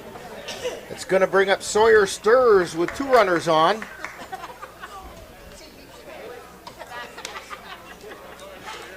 The shortstop, Sawyer Stirs. Stirs grounded into a fielder's choice his last time up. Kapanke over to Erickson. Jensen takes a pretty big lead off a second high pop foul. Coming in to make the catch is Costly. They need to talk to each other. Somebody needs to be a traffic cop out there, but it worked out okay. Because Costly did make the catch right on the back of Timon. But for the Rivermen, no runs on 2 hits, no Cavalier errors, and 2 were left on base. We've completed 2.5, and it's the Cavaliers 1 and the Rivermen nothing. You're tuned to Cavalier Baseball on the Northern Light Webcasting Network and NLWN-TV.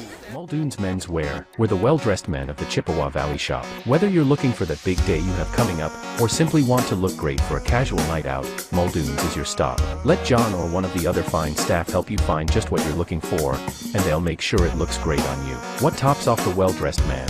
One of Muldoon's well-made hats. Whether it's shirts, pants, suits, formal attire, or accessories, and did we say hats? Muldoon's has it for you. That's Muldoon's Men's Wear, 1506 South Hastings Way in Eau Claire.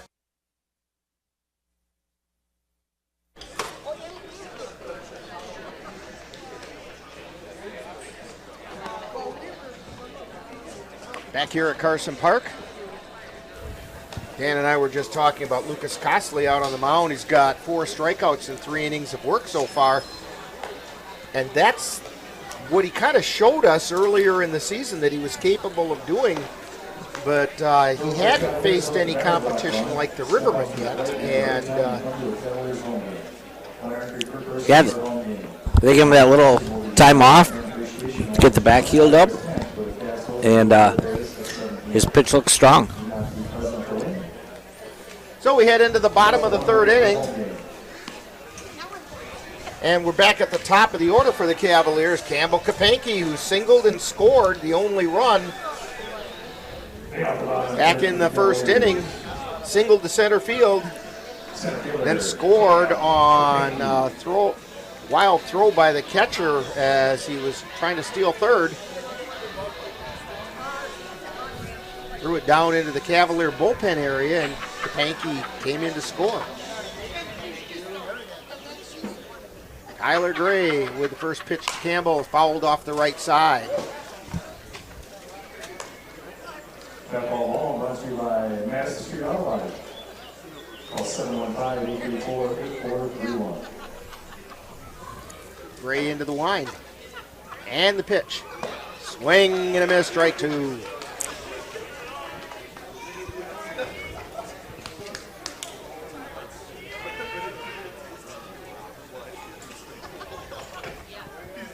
There's the wind and the pitch.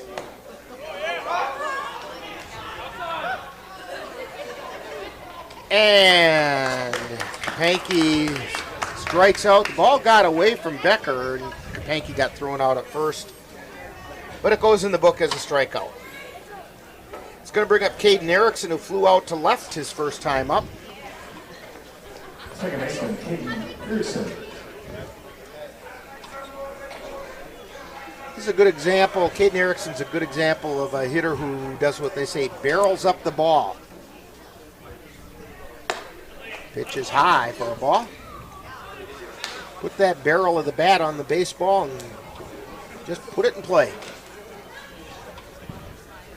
Here's the wind in the pitch. 2 balls, no strikes.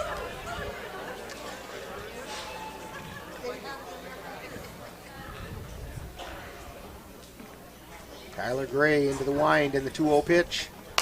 Fouled off on the right side. Ball's 1 strike.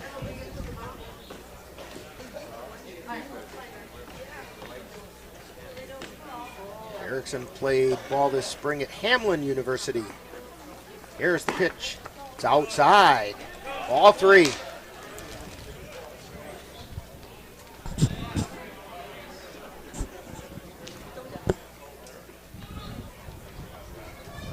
There's the wind and the pitch. And it's ball 4. Caden Erickson draws the walk.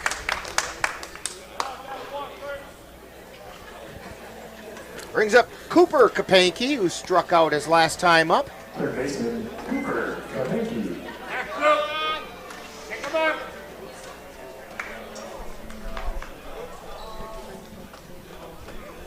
One out.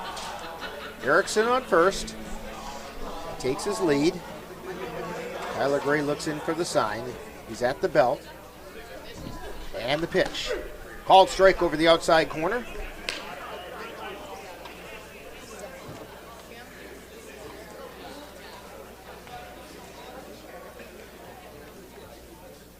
Erickson with a pretty good lead over at first.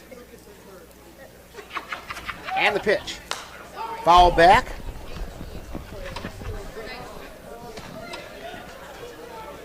That ball brought to you by Northern Light Webcasting Network.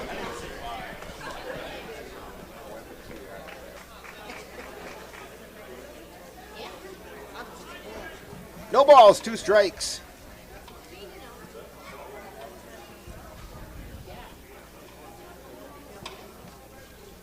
And the pitch. That was high and inside. It's a good thing Cooper shaved this morning, or that would have hit him. 1-2 is the count. Gray at the belt. And the pitch. Fouled back into the screen. Erickson was off and running, but he gets to jog on back to first base. Northern Light Webcasting Network. And on YouTube, where they have present and past webcasts of Eau Claire Cavaliers games.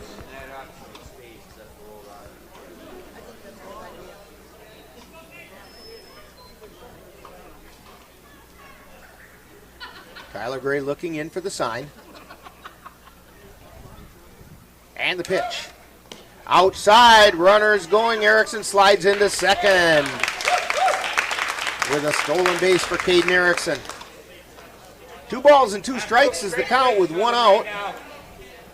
Now a base hit into the outfield could score a run. As Erickson moves into scoring position.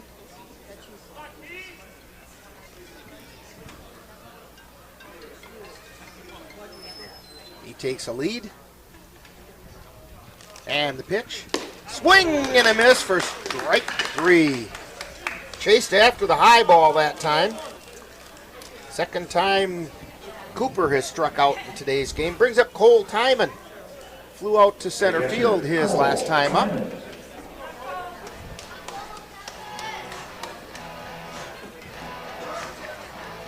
Two down, runner on second.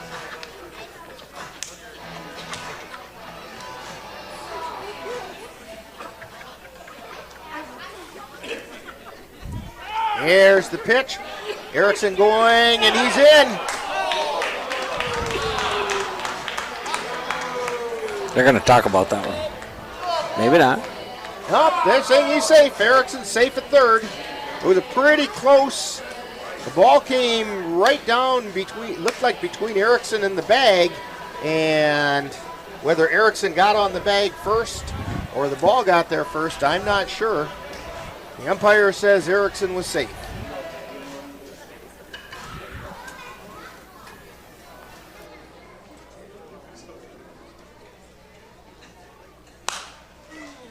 And is fouled back. Ball brought to you by Quaker Sports, located 3015 East Hamilton Avenue.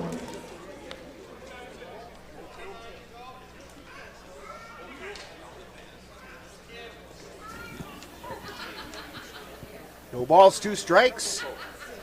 Cole Timon at the plate. Tyler Gray looks over at third. Here's the pitch outside.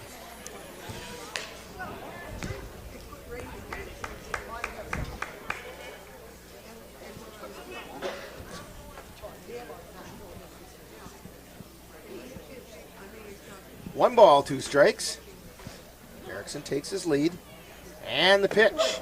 Called, third strike over the inside corner. And Timon goes down looking. So for the Cavaliers, no runs on, no hits, no errors. 1 left on base.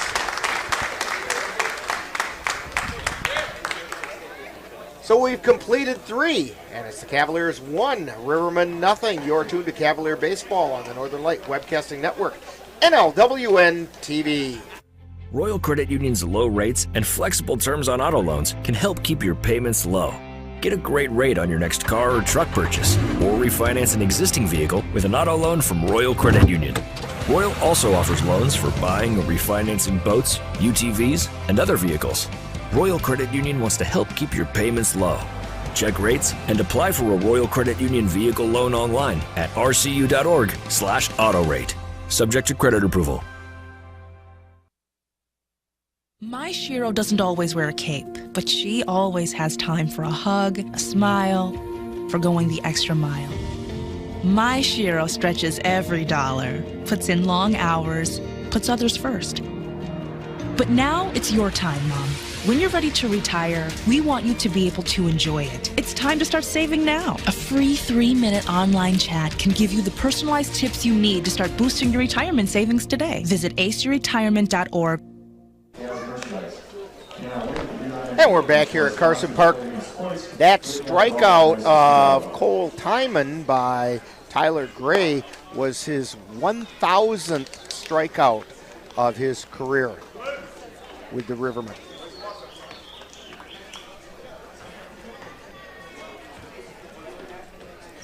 He's been the ace of the Rivermen staff for a number of years now. Leading off the top of the 4th inning, Blake Logering flew out to center field his last time up.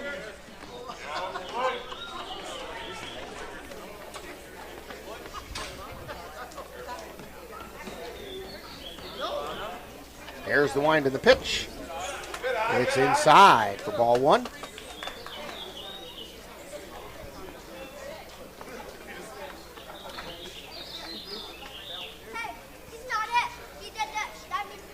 And the pitch is a swing and a miss for strike 1. And that strikeout to Timon for the Cavaliers was also the 4th strikeout in 3 innings of work for Tyler Gray. So both pitchers having a good day on the mound. Pitch is fouled back. 1 ball, 2 strikes.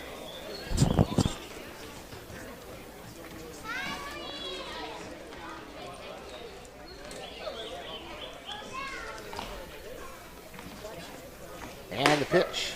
Called, 3rd strike over the outside corner. Brings up Jacob Lacey, who grounded to second base his last time up. First baseman, Jacob Lacey.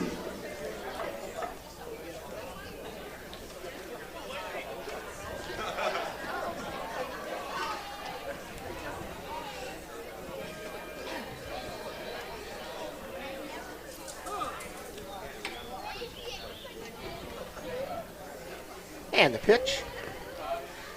Just a little bit low.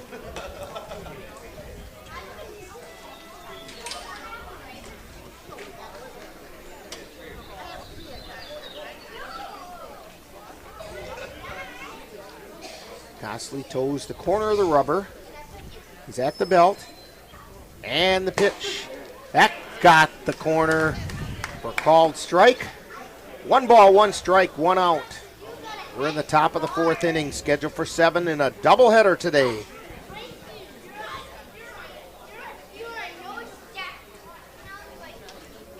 Cosley fires, and it's fouled over into the dugout area of the Rivermen.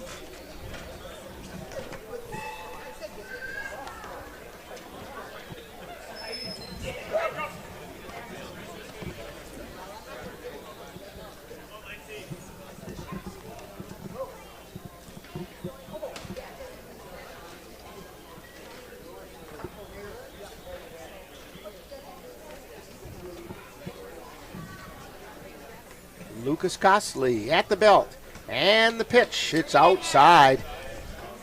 That actually, as it was delivered, looked quite a bit outside, but didn't miss by very much when it came over the plate. Got a little bit of activity starting to happen down in the Cavalier bullpen. I don't know if they're really warming up or if it's just a little action going on down there. Fouled back, out of play on the left side. That ball wall watched by Madison Street Auto Body, located at 430 East Madison Street, Eau Claire.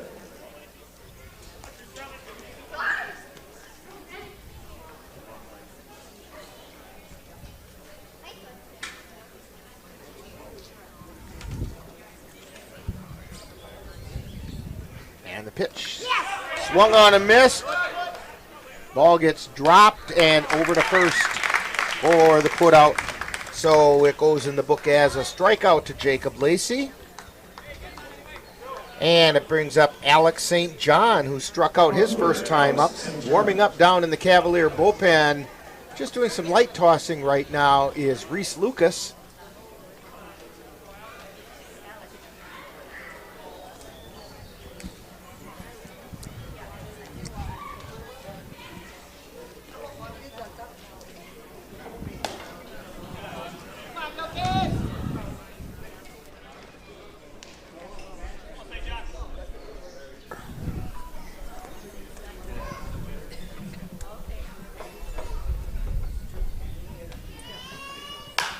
And a fly ball, right field, going foul.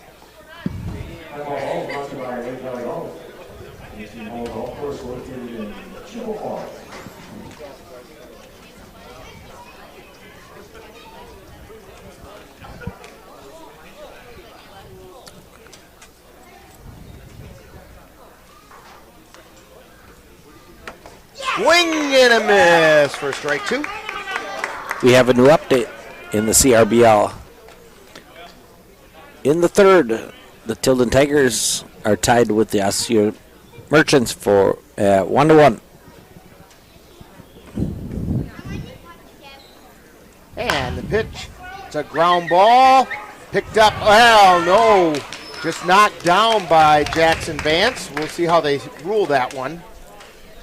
And it does go in the book as an error on Vance.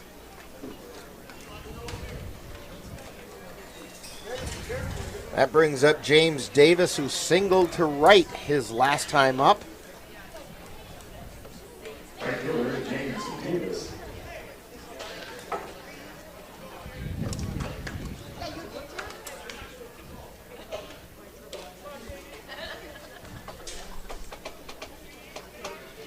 Two down, runner at first. Costley looks in, and the pitch. Right down the middle of Water Street for strike one.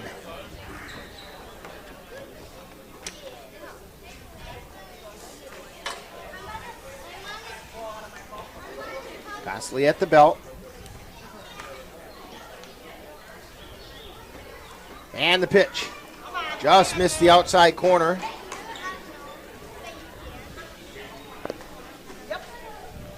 One ball, one strike. Two down. Runner on first. Runner on first is Alex St. John. Davis at the plate, throw over to first. It gets past Pogo and down toward the bullpen. St. John rounds second. He's heading to third. It's a two-base error on the throw.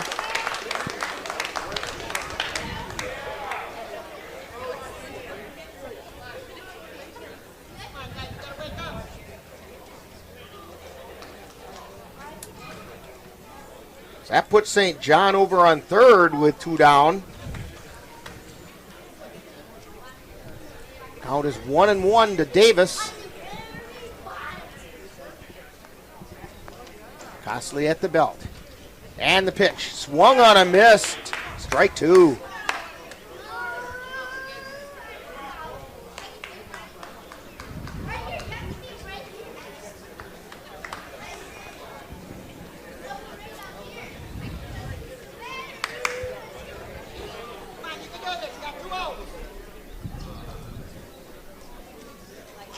Costley's at the belt, and the pitch. Line shot out into left field's going to fall in for a base hit. That'll tie the game. Throw comes into second, and James Davis gets the base hit. To left, that will score Alex St. John. I don't think that Davis gets an RBI on that, because St. John was over there on errors. Pitch is in the dirt for a ball to Alec Johnson, who struck out his first time up. All even at one here in the fourth inning.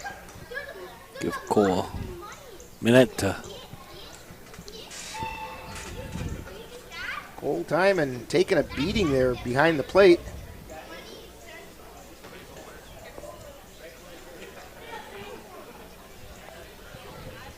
CRBO update after 3 innings. Tilden Tigers 1, Osceola Merchants 1.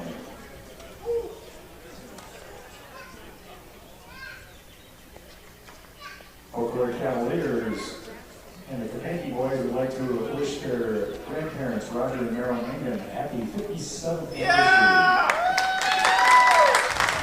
And the total is 57 years of Lake. And it's starting to rain pretty good out there right now, Dan. Yeah, the clouds are picking up a little bit. All right, Cole Timon seems to have shaken off everything. 1 ball, no strikes. And the pitch. It's high for ball 2. Timeout. Pete Bartengale going to take a minute to walk out and have a talk with Lucas Cosley.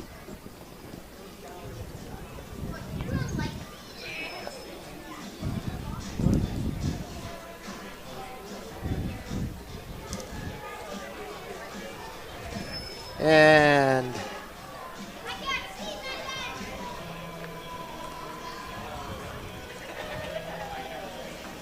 see if he leaves Cosley in. He is. Just wanted to settle him down a little bit.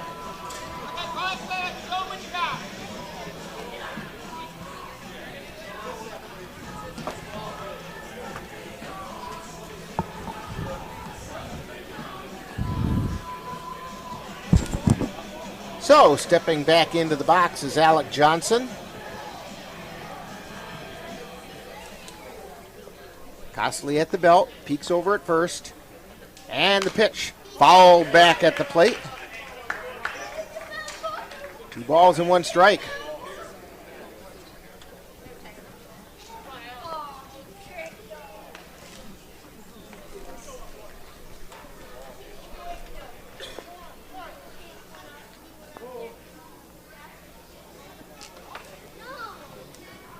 Cosley at the belt. Pitch is outside. 3 balls and a strike.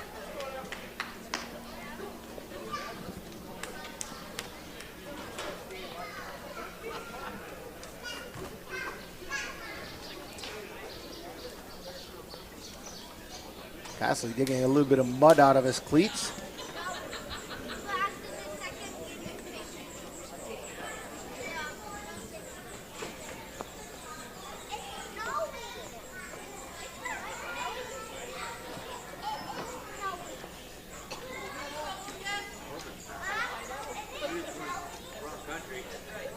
He's at the belt and the pitch. And it's high for ball 4. So runners at first and second. Brings up Lance Lettner, who lined to second his first trip to the plate.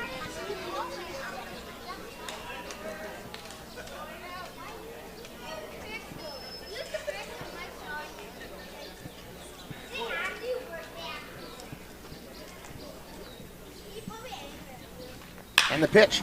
Fly ball out into right field. Garcia going back to the warning track, makes the catch.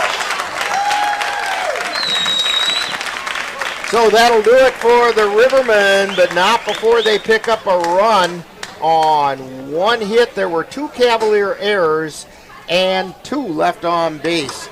We've completed 3.5, and it's the Cavaliers 1 and the Rivermen 1. You're tuned to Cavalier Baseball on the Northern Light Webcasting Network and NLWN-TV. Let NLWN-TV and the Northern Light Webcasting Network take you out to the ball game. Our next game will be on Wednesday, June 8th when the Cavaliers travel to Chippewa Falls to take on the Lumberjacks at Carson Park. Live coverage on the Northern Light Webcasting Network audio service and on NLWN-TV begins with the In the Dugout show at 6:35 p.m. That's live Cavalier Baseball on Wednesday, June 8th on the Northern Light Webcasting Network and NLWN-TV.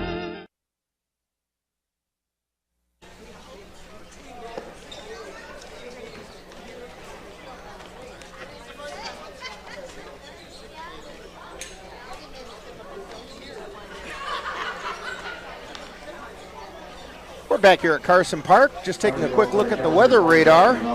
We're right on the very northern edge of this rain, so we're probably going to have a little bit of on-off rain for a little while, but nothing heavy. Half the proceeds from this drawing will be awarded to the fan who will win a ticket. The other half will be. We go into the bottom of the fourth to do up for the Cavaliers. Anthony Pokaczynski, Mitch Voller, and Jackson Vance. Tyler Gray on the mound.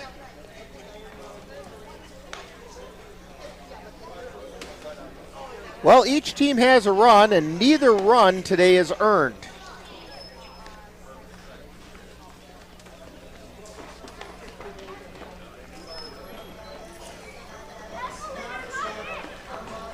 Made on the bottom of the fourth for the Cavaliers. The first baseman, Anthony Pokaczynski. So Pogo steps in. He went grounded back to the pitcher his first time up.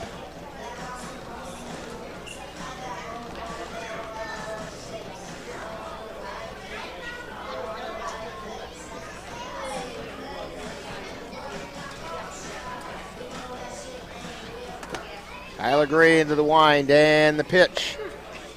Called strike over the outside corner.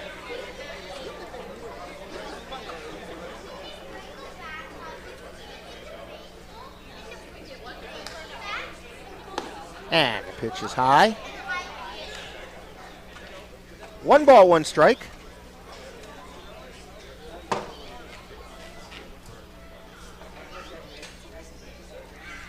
Here's the pitch. Fouled back into the net. 1 ball, 2 strikes.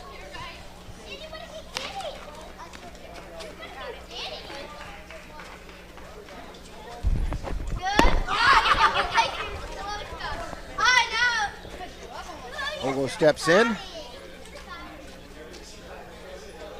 And the 1-2 pitch. Chop foul down the right field line.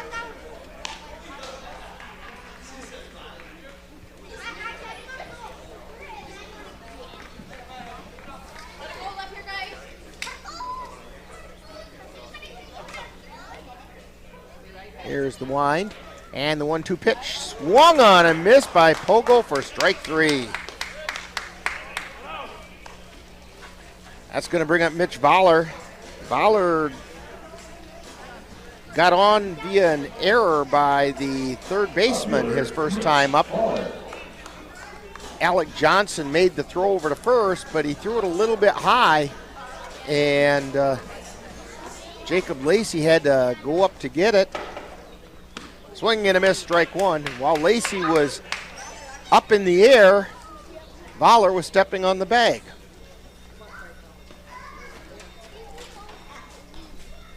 No balls, 1 strike.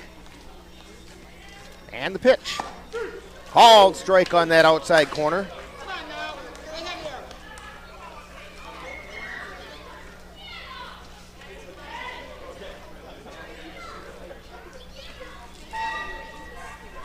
And the pitch fouled back into the screen.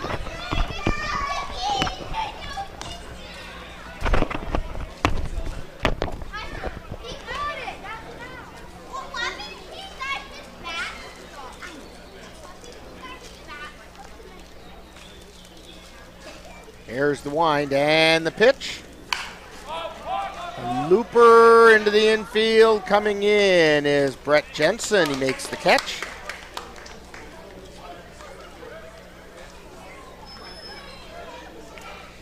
That'll bring up Jackson Vance. He singled to left. First off, Jackson Vance.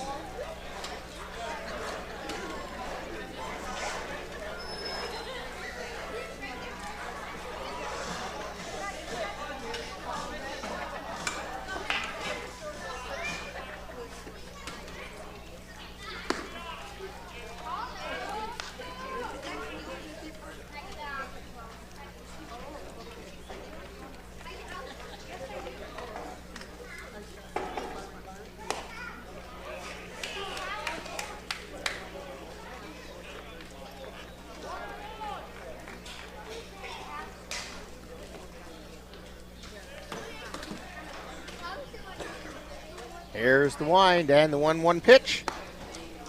Inside, ball 2.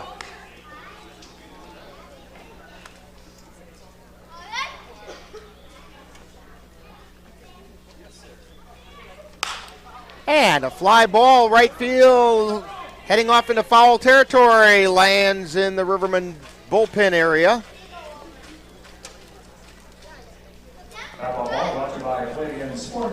So the count's even at 2 balls, 2 strikes, 2 down. Jackson Vance.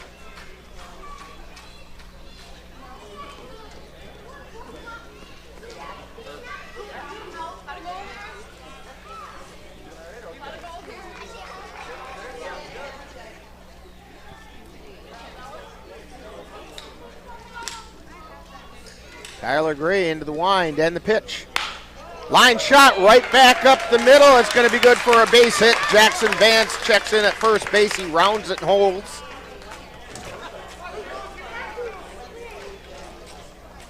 That'll bring up Chase Yeager, the designated hitter. Yeager flew out to center field his first trip to the plate. Designated hitter, Chase Yeager.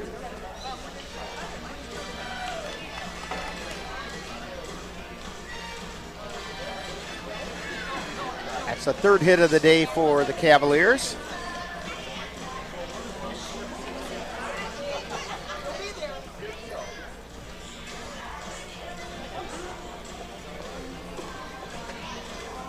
Vance takes his lead.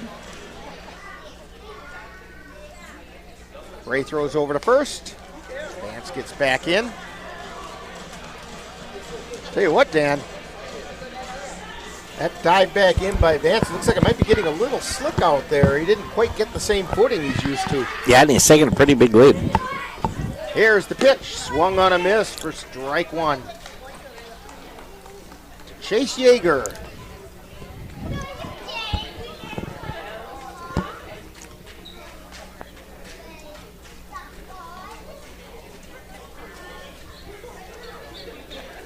No balls. 1 strike. And the pitch, runner goes, throw down to second, and Jackson Vance is in there safely. The pitch was a strike, and Vance is in there safely with 2 down, runner in scoring position. Now the Cavs are just hoping that Yeager can put it on the ground in the outfield.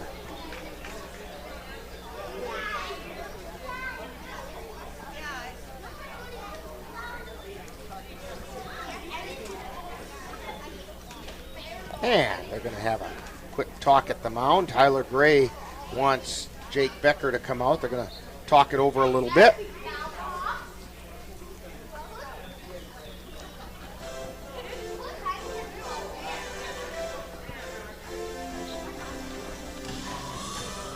Tyler Gray trying to knock a little mud out of his shoes.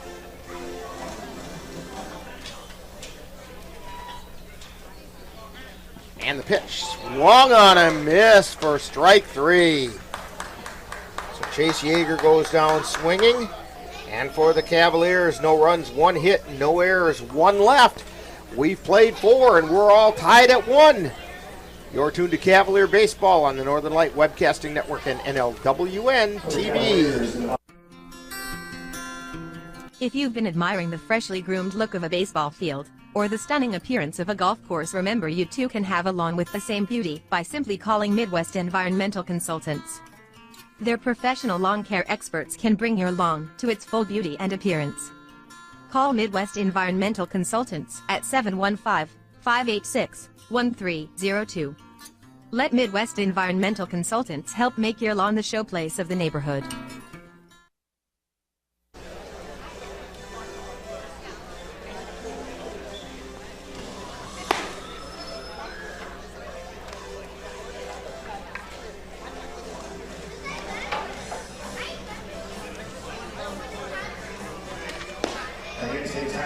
Cavaliers Senior Stand, or better way to show your team support than by sporting a new fast way. And we're back here at Carson Park. Also remember to check out the concession stand located on the grandstand. There are lots of food and beverage items that will appear whatever trading you may have. We're all tied up at 1 after 4 innings.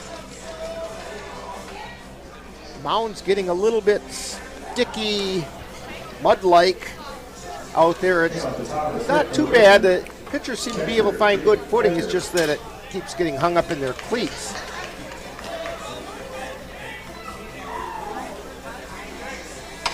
Leading off the top of the 5th inning for the Eau Claire Rivermen is the catcher, Jake Becker. That's a fly ball out into left field. Coming in, well, dropping out to make the catch is Jackson Vance.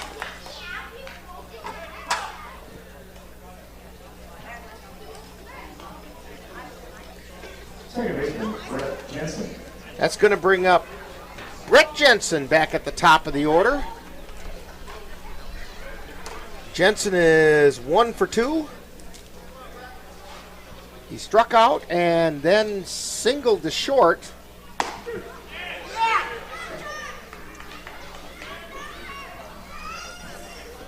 First pitch is a called strike. Costley looks in, and the pitch swung on a miss, strike 2.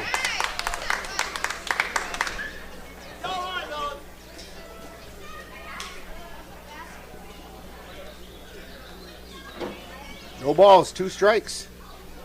Lucas Costley and the pitch. Swing and a miss, strike 3. That's strikeout number 7 for Lucas Costley.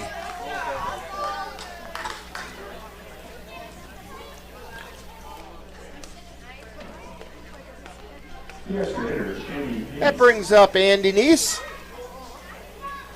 Neese is 1 for 1. He singled to second. It was deep in the hole, and they couldn't make the put out. He fouls it back at the plate. He was also hit by the pitch. All ball brought to you by Madison Street Auto Body, located at 430 East Madison Street, Eau Claire.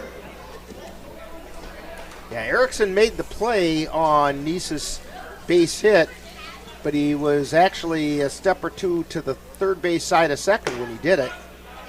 Pitch is high for a ball. 1 ball, 1 strike.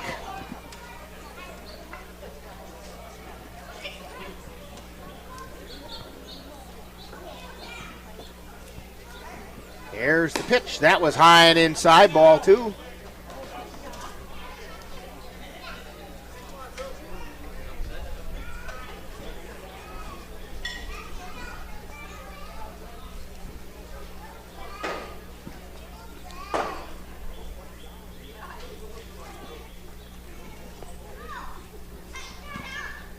There's the pitch. Check swing. Oh, and they peeled it down to first base, and he says he did not swing.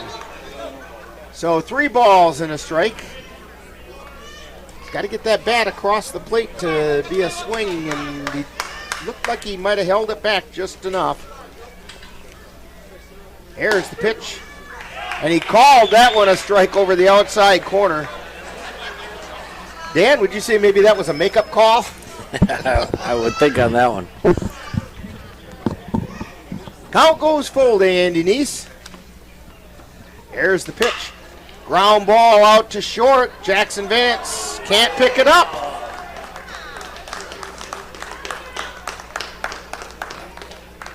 And they're going to call that an error on Jackson Vance. It's going to bring up Sawyer Sturz. Sturz is 0 for 2. He grounded into a fielder's choice his first time up, and then he fouled out to the pitcher. That's where Lucas Costley just about find Cole Timon's back to catch it.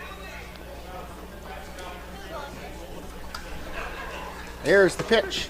Strike call again right down the middle of Water Street.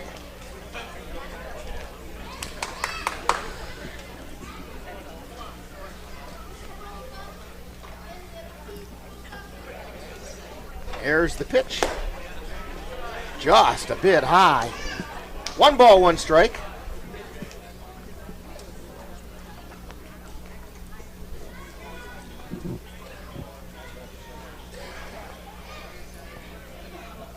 Cosley takes a peek over at first, and the pitch. That just missed low. 2 balls and a strike.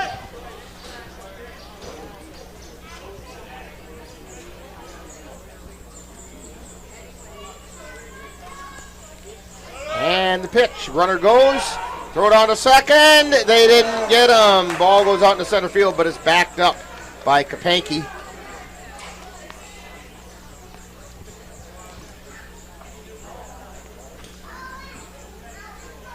And so Andy Neese checks in at second. 3 balls and a strike to Sawyer Stirs. 2 down.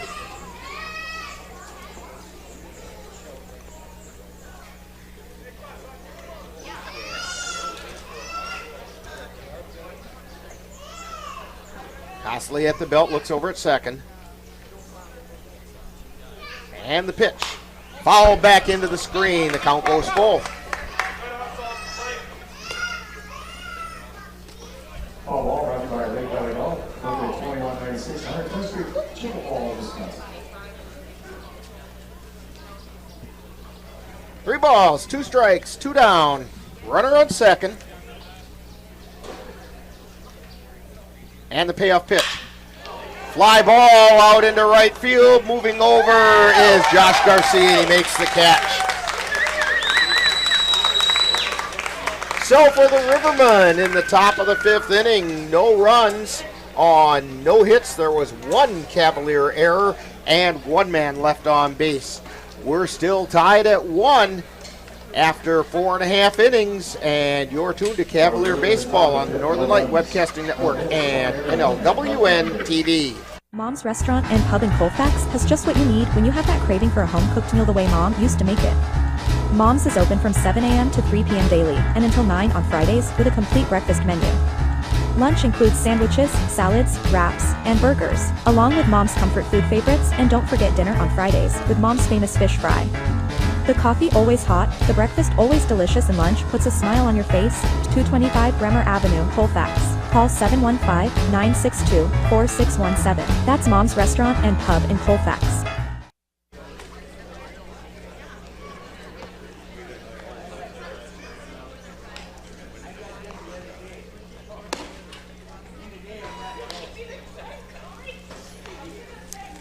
And we're back here at Carson Park. The umpires were just out, along with Cavalier manager Pete Bartengale, kind of inspecting the mound.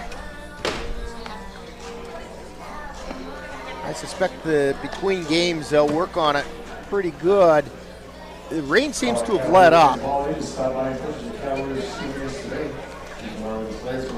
Yeah, you're right, Dan. The rest of the field looks pretty good.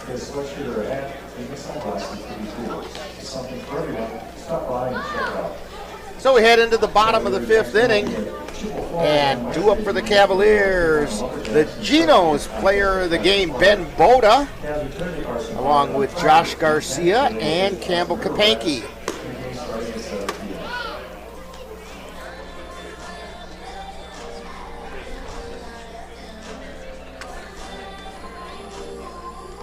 And they delivered a few popsicle sticks out to the back of the pitcher's mound so the pitchers can dig the mud out of their cleats. The mound is still playable. They're just having trouble with it getting hung up in the cleats, which makes the footing not real good. And they put like a fistful of popsicle sticks right at the back of the mound.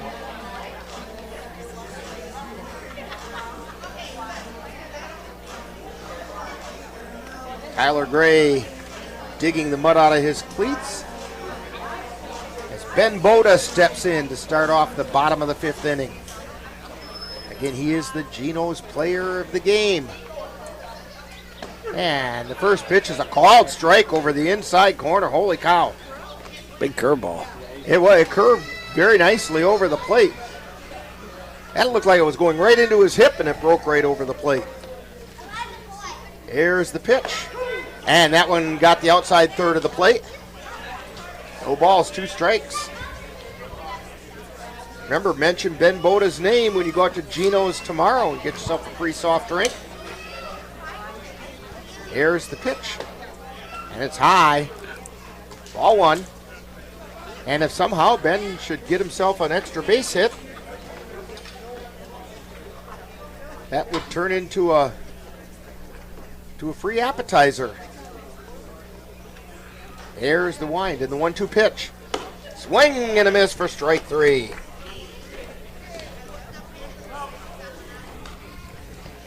That'll bring up Josh Garcia, who grounded to second his first trip to the plate. Regular Josh Garcia. That's a 7th strikeout for Tyler Gray. These two pitchers are matching strikeout for strikeout. Garcia lays a bunt down the third baseline. Throw over to first, and he beat it.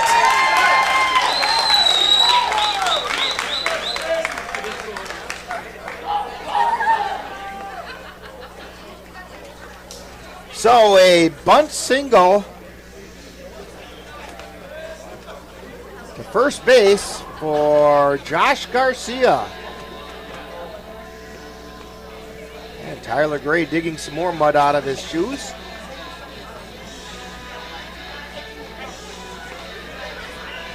It's going to bring up the top of the order for the Cavaliers, Campbell Kapanke.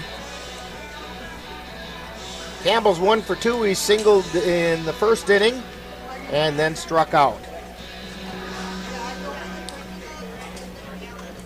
Campbell also has the only run of the game for the Cavs. Center fielder, Cam Kapanke.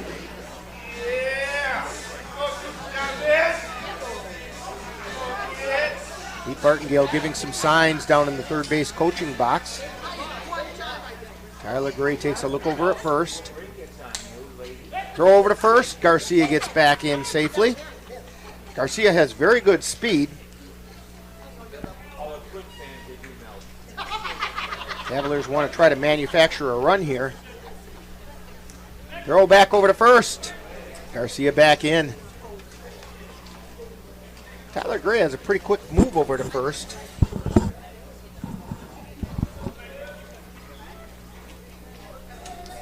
Garcia at the belt. Or Gray at the belt, and Kapanke fouls it off the right side. Yeah, Cassie reminded me that's over by my car. Brought to you by Northern Light Webcasting Network. You can find them on YouTube. You know you can't spend a summer at baseball games if you don't get a dent or two in your car. Here's the pitch. It was inside. Garcia heads down to second base, and he's safe. 1 ball, 1 strike to Campbell Kapanke. Now Garcia's in scoring position.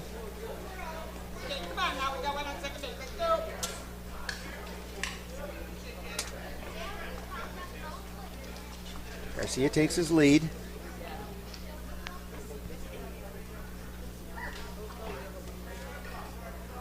Gray with his pitch. It's outside. Oh no, they called it a strike. He called the outside corner. 1 ball, 2 strikes.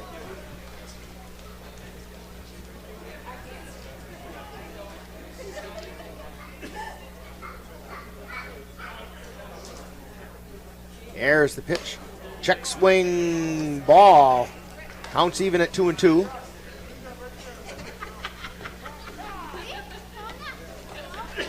And they found the pitcher's mound, get rid of the mud mat, which gets placed in the back of the mound. They'll pick up all the popsicle sticks now because the pitcher can rub his shoe on the mat and it'll scrape all the dirt out. It's placed on the back of the mound so it's out of the way of the ball.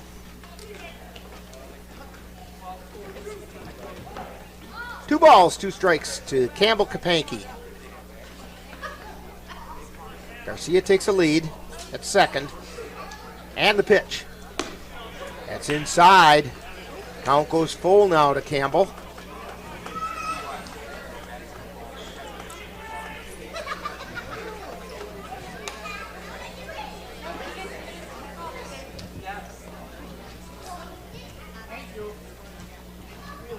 And the pitch. It's inside for ball 4. Campbell Kapanke draws the walk. So there's now runners at first and second with 1 out. Brings up Caden Erickson. Erickson is 0 for 1. He flew out to left his first time up. Drew a walk his second time to the plate.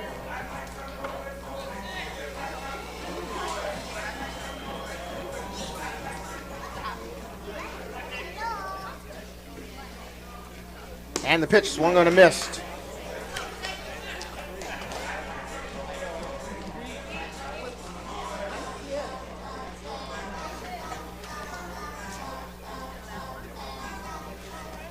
No balls, 1 strike. Caden Erickson. Here's the pitch. It's outside. Counts even at 1-1. 1 ball, 1 strike. 1 out, 2 on. We're in the bottom of the 5th inning, all tied at 1. Tyler Gray looks in for the sign. Nods in agreement, looks over at second, and the 1-1 pitch. Called strike over the outside corner. 1 ball, 2 strikes.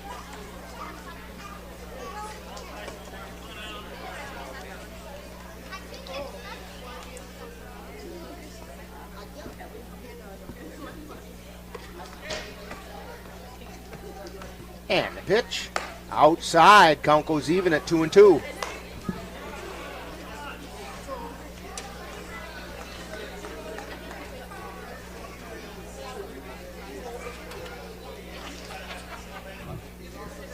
Tyler Gray at the belt. Looking in, and the pitch. A little looper in foul territory, going over and making the catch is Jacob Lacey for the 2nd out of the inning.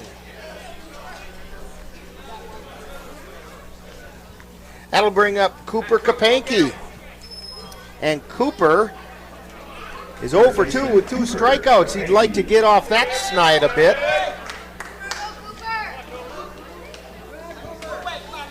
Yeah, keeping pace with his brother.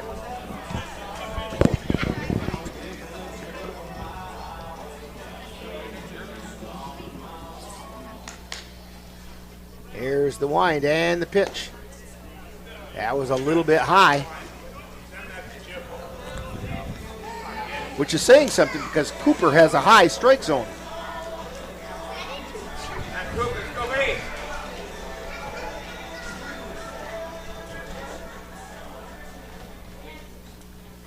There's the pitch.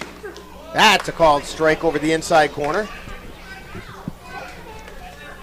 Got that curveball to drop in. 2 runners on. Garcia at second. Here's the pitch. Ground ball to third. He's going to field it himself. Alec Johnson makes the put out at third. So Kapanke gets a fielder's choice with a 5 unassisted to get Garcia at third. So for the Cavaliers, no runs, no hits, no error. I'll take that back, 1 hit. No runs on 1 hit, no errors, and 2 were left on base. We've played 5 innings, and it's the Rivermen 1 and the Cavaliers 1. You're tuned to Cavalier Baseball on the Northern Light Webcasting Network and NLWN-TV.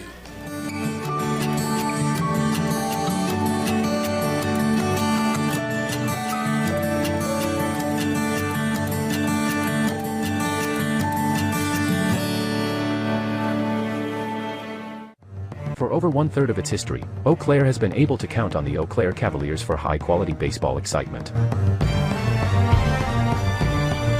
Come be a part of Eau Claire's legacy with your hometown Eau Claire Cavaliers. Home games are at historic Carson Park. To plan your day of affordable family fun, check out the Cavaliers on Facebook. Or go to the Cavalier website at www.eauclaircavaliers.org. Michael Hopple, please come out to the souvenir stand and you'll get your prize.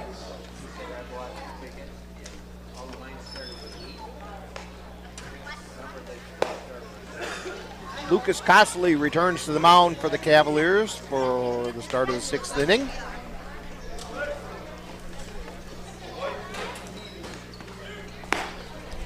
Due up for the Rivermen are Blake Logering, Jacob Lacey, and Alex St. John. Off the top of 6 for the Rivermen. Logering's 0 for 2. Flew out to center field and struck out looking.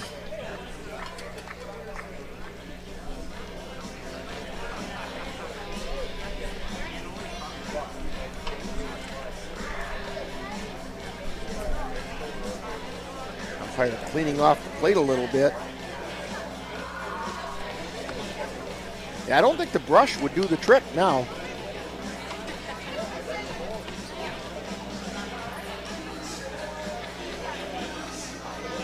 Use a little paper towel action to wipe up the plate. Sounds like doing dishes, doesn't it?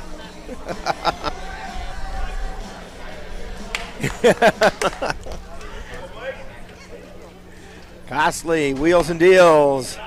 It's high for a ball.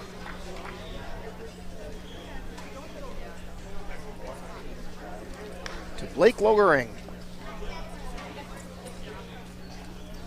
1 ball, no strikes. And the pitch. That one got him. Got him in the thigh, it looked like.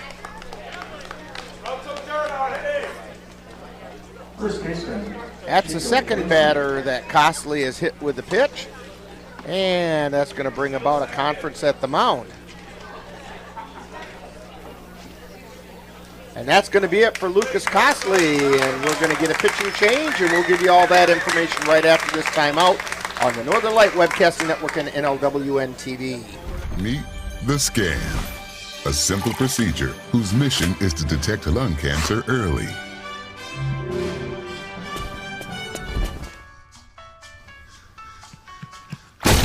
I'm here to save you. But I feel fine. That's great, but you may still be at high risk for lung cancer. Oh man, that's a new fence. If you smoke, early detection could save your life. Learn more at savedbythescan.org. Last week, Brandon met a girl on a dating app. One day after work, he finally found the courage to ask her out. No answer. He started to panic. Was he being too pushy? Maybe it was too... Hey, sorry I didn't respond. I was driving. I would love to go on a date. How does tonight sound? Brandon tried to play it cool, but inside he knew. A girl so smart, so responsible. She must be a keeper.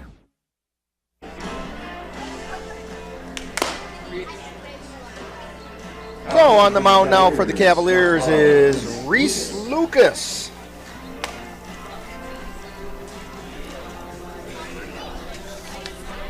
And Lucas comes into this game 4.5 earned run average. He's made 3 appearances, has no starts. He's pitched 8 innings. He gave up 6 runs, but only 4 of those were earned runs. He's walked 4, struck out 7. The numbers for Lucas Costley, a pretty decent outing for Costley. 5+ innings. He gave up 1 run, none of which were earned. On 4 hits, he struck out 7, walked 1. He did manage to hit 2.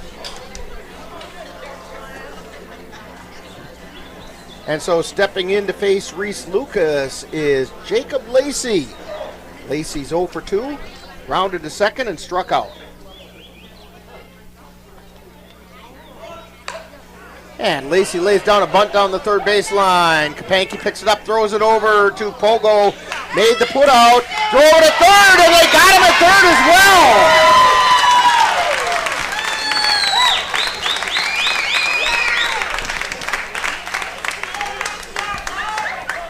well. Logering tried to stretch it and was not able to.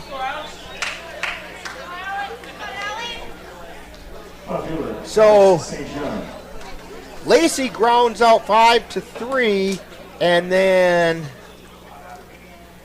the put out at third was 3-6 covering. And all of a sudden there are 2 down. That's one of the more convoluted double plays you'll ever see, Dan. Yeah, good heads-up play by Pogo.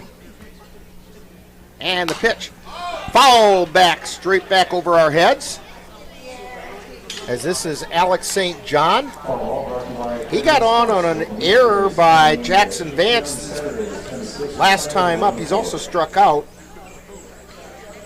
And he has scored the lone Riverman run.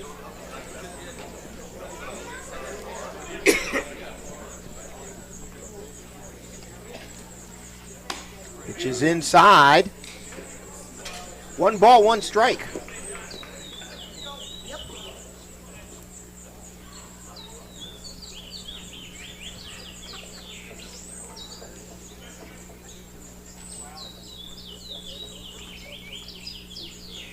And the pitch. Chopper to Kapanke at third. Throw over to first. And basically that's 3 up, 3 down. In kind of a different sort of way. But no runs, no hits, no errors, and nobody left on base. We've completed 5.5, and it's Cavaliers 1, Rivermen 1. You're tuned to Cavalier Baseball on the Northern Light Webcasting Network and NLWN-TV. For a better way to bank, switch to Royal Credit Union. Royal Credit Union is a financial co-op, not a corporation, so we return earnings to our members. That means you get low or no fees for account services and better rates on deposits and loans. You'll also have all the digital tools you need at your fingertips, so managing your account is easy. Royal is ready to help you discover the credit union difference. Switch to Royal Credit Union today at rcu.org/difference. Insured by NCUA.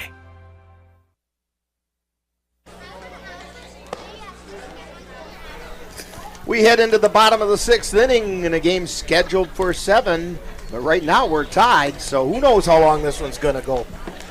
Bonus baseball, and we're just in the first game of our doubleheader. Maybe. Maybe.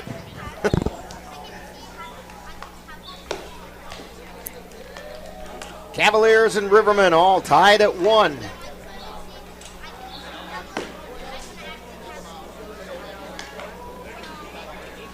During the between inning break there, Dan made the comment that Tyler Gray will maybe go the distance here, and I think he's pretty well known for that.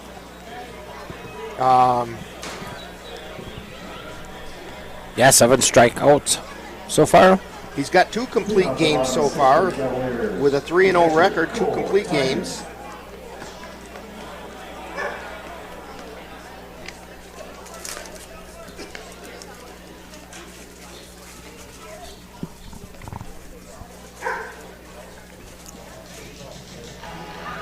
All right, stepping in for the Cavaliers is the catcher, Cole Timon.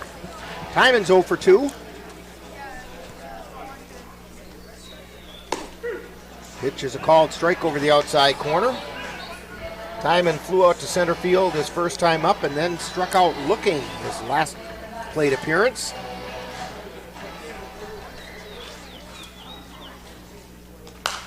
And the pitch is fouled off the front of the press box. No balls, 2 strikes. All brought to you by Madison Street Auto Body.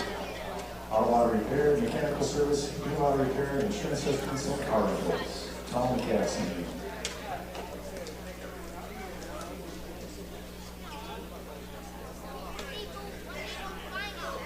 No balls and 2 strikes to Timon. And the pitch is high and away. 1 ball, 2 strikes.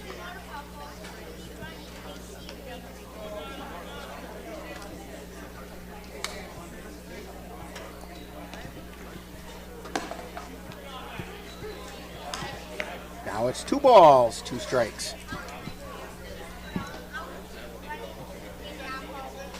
Nobody down. We're in the bottom of the 6th inning, all tied at 1. Gray in the wind and the pitch. Fly ball, foul off the right side, out of play. All ball brought to you by Eau Claire Cavaliers. Call 715-861-5442 for defense.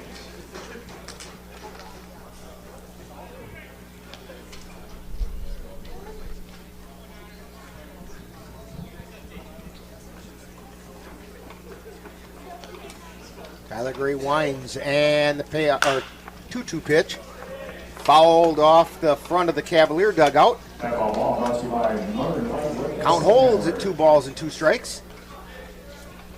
Check them out at NLWN-TV. Here's the wind in the pitch. That was close, but Timon said, I've seen enough pitches in my day. That's not going to be a strike. Count goes full. Tyler Gray winds, and the payoff pitch.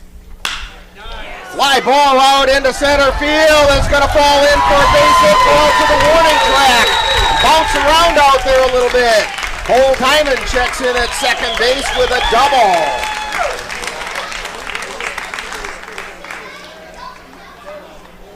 See if we get a courtesy runner here for Cole Timon.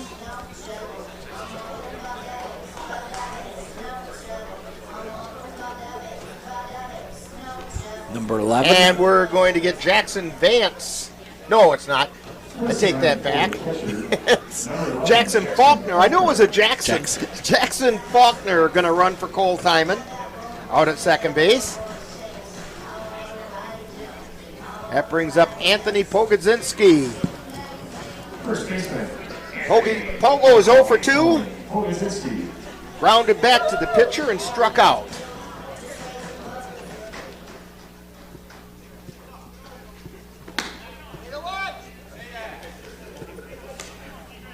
Faulkner out at second. The first pitch is a ball.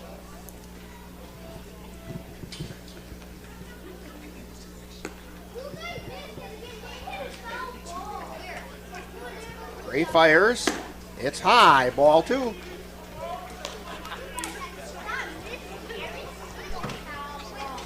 Mitch Fowler on deck.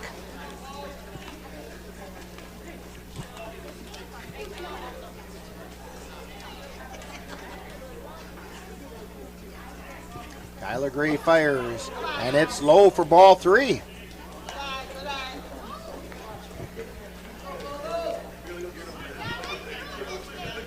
Three and 0 to Pogo.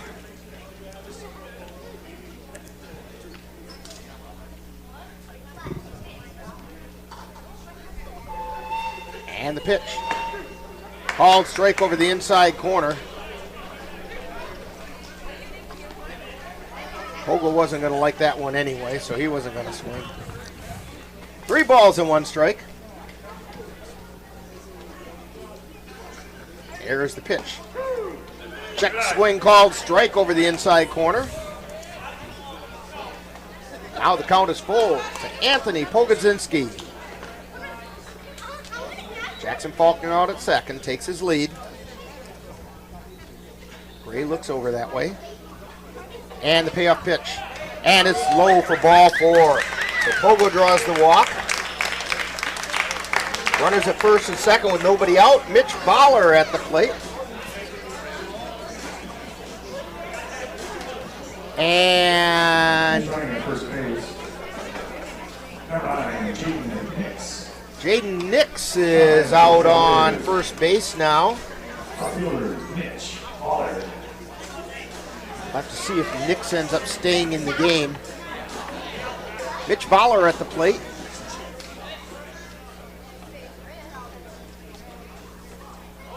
Fowler bunts it right back out to the mound. Nobody covering at first. Everybody's going to be safe. Throw back to third. And they got him at third. Faulkner rounded a little bit too much. And they made the throw over to third. And they got Faulkner at third. Nix is, or check that. That's going to be, Fowler is going to get a bunt single.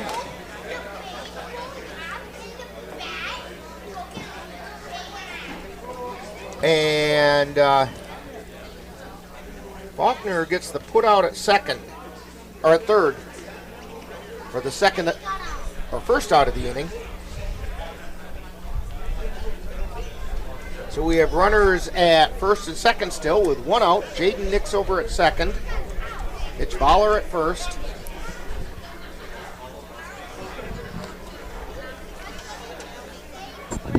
He's going to bring up Jackson Vance. Vance is 2 for 2 today. He's singled both times up.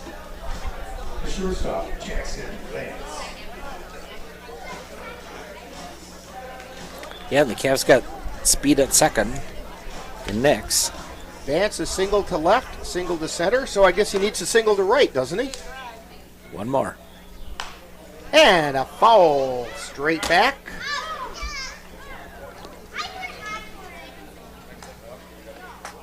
No balls, one strike.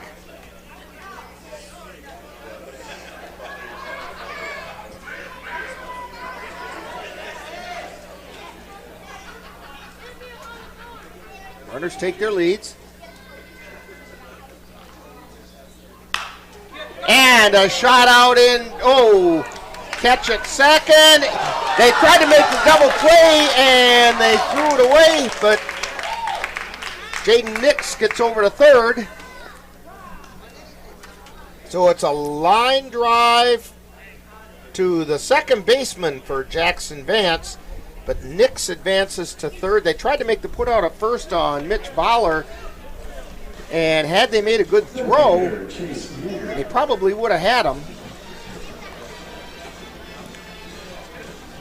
But the rule of thumb is you can't assume the second half of a double play, and that's what that would have been. So basically, Cavs have runners on the corners with two down. Brings up Chase Yeager, who's 0 for 2. Throw over to first. Fowler back in.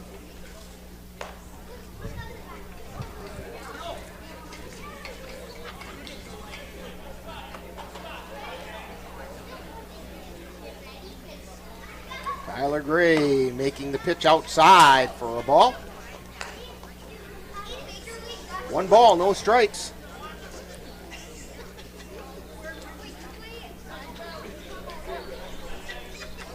Gray at the belt.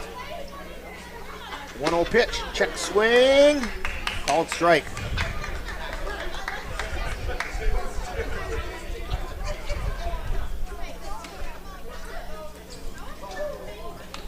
Chase Yeager steps in, 1-1. 2 down. Here's the pitch. It's outside. It's a good stop by Jake Becker. Or Jaden Nix would have been in to score. Nix on third, Fowler at first.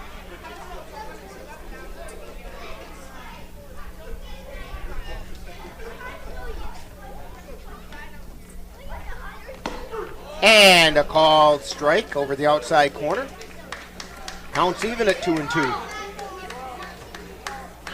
2 balls, 2 strikes, 2 down, 2 on, 2-2 at the plate.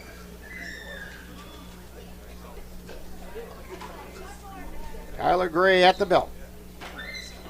And the 2-2 pitch swung on and missed for strike 3. So the Cavaliers threaten, but they don't get anything across the plate. No runs on 2 hits, no errors, and 2 left on. We've completed 6, and we're still all tied at 1. You're tuned to Cavalier Baseball on the Northern Light Webcasting Network and NLWN-TV.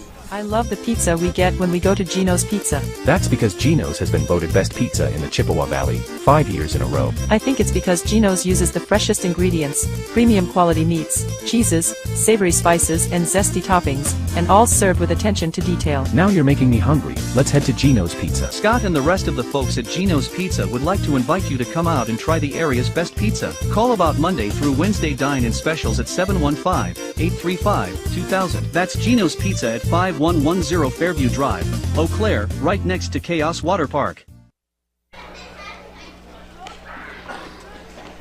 Back here at Carson Park, Rick Olson along with Dan Petschow. Cassie Johnson on the computer doing all the camera switching for us, and operating the camera for us is Jeremy DeGrosse. Cavaliers and the Rivermen tied at 1 after 6 innings, scheduled for 7. Leading off the top of the 7th for the Rivermen, the right fielder. We've got a whole nother game coming up after this. Due up for the Rivermen in the top of the 7th inning, James Davis, then Alec Johnson and Lance Lettner. Davis is 2 for 2. He singled to right and singled to left.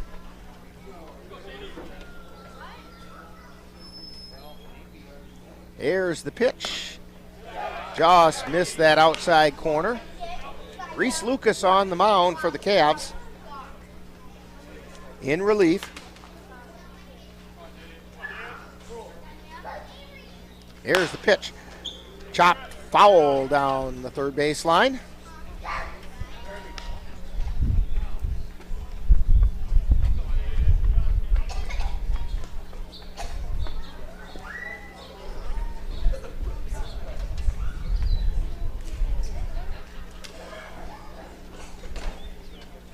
Lucas works from the belt. Just missed that outside corner. 2 balls and a strike.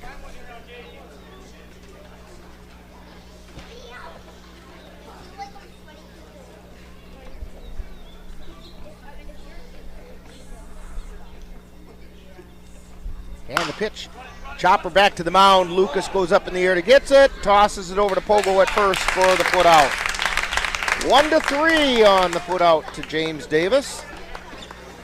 That'll bring up Alec Johnson. Johnson's 0 for 1. Struck out and drew a walk.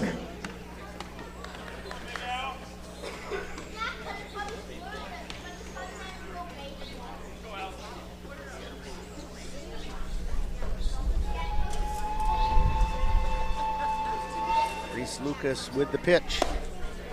High for ball 1.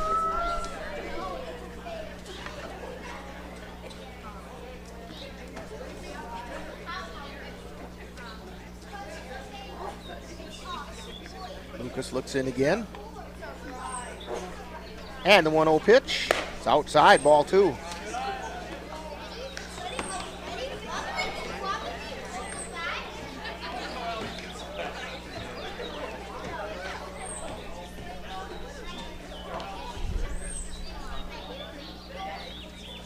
Lucas at the belt. 2-0 pitch. That one caught the outside corner.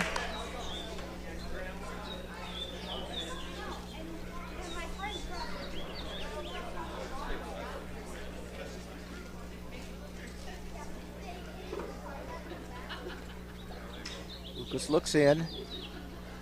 And the 2-1 pitch is swung on a miss for strike 2. Counts all even at 2-2. Lance Lettner on deck for the Rivermen.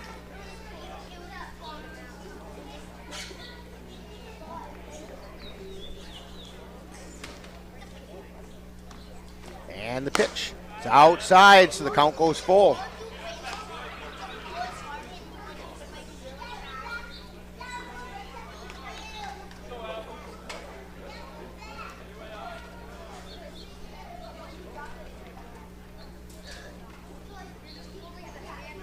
And the pitch. Ground ball. Scooped up by Jackson Vance. Throw over to first, and they got him. Good stretch by Pogo over there at first. And it all results in a 6-3 put out. Brings up Lance Lettner with 2 down. Lettner hit a soft liner out to second and then flew out to right. So he's 0 for 2.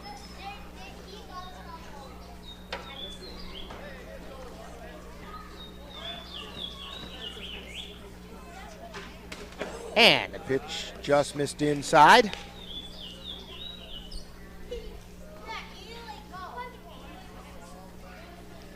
Lettner steps back in.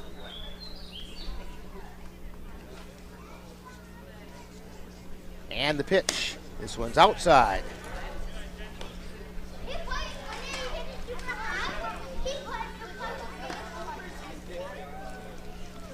All tied at 1, top of the 7th inning. First game of a doubleheader. Lucas's 2-0 pitch. Just missed inside, 3-0.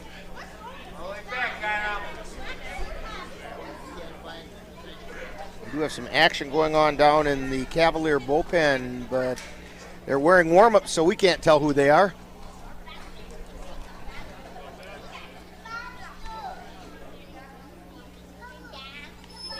There's the pitch.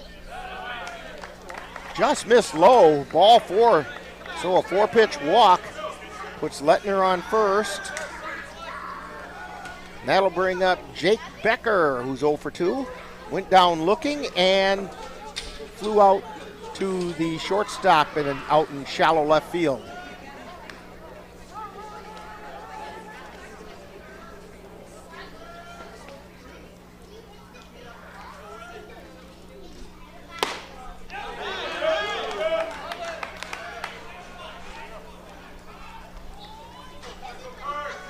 First pitch was a called strike.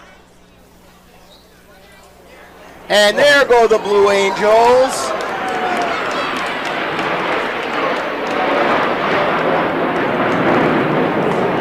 Meanwhile, the pitch is just missed the outside corner.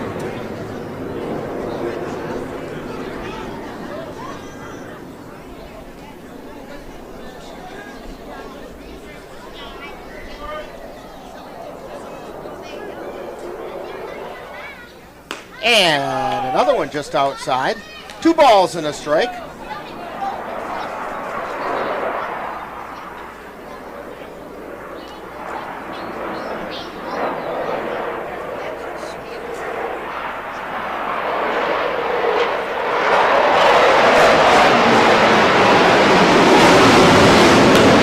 a fly ball out into center field.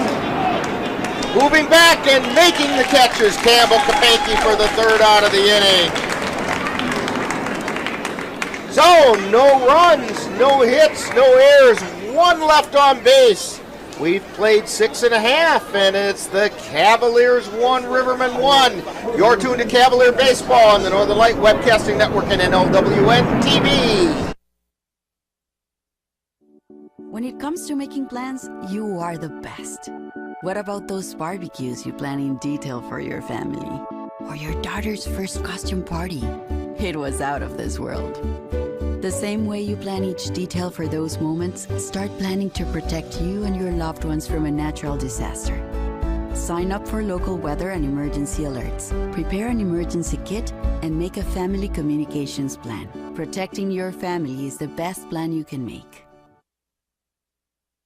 The central and midwestern U.S. averages more than 850 tornadoes each year, and lately, the number of floods has been rising in the region too. So chances are, there will be more twisters and floods near here again. And between school, sports, and social lives, chances are, you won't be with your kids when it happens. Will they know what to do? Ready.gov/kids has all the educational tools and information to make the conversation easy. When the time comes, chances are, they'll feel prepared, not scared. So talk with your family today. And we're back here at Carson Park. Heading into the bottom of the 7th inning.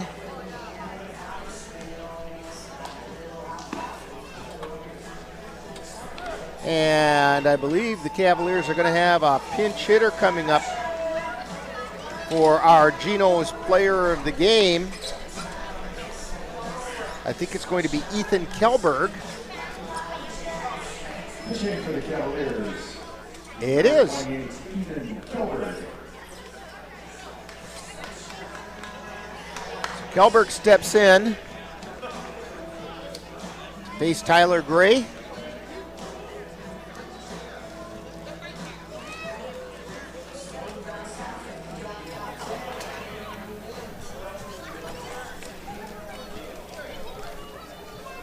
And here's the windup and the pitch. It's high for ball 1. I believe we're going to get another flyby here from the Blue Angels. And one catches the outside corner.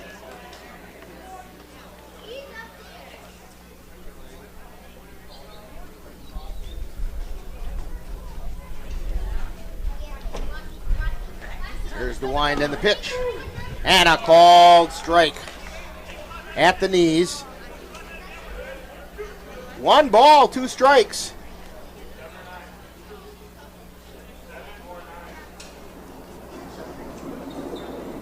And it's fouled back into the net.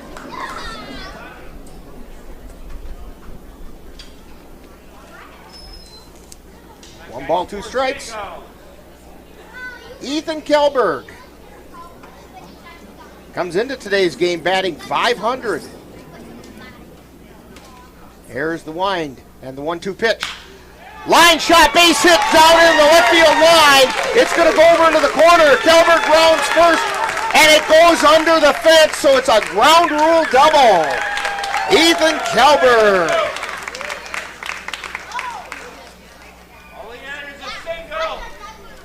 You know, Kelberg is by trade a pitcher,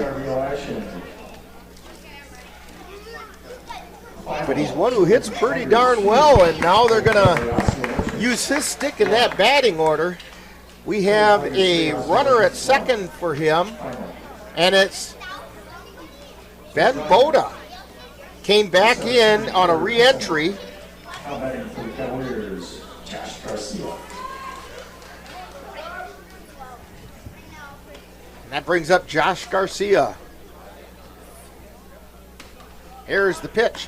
Garcia shows bunt, doesn't offer, but it's a called strike.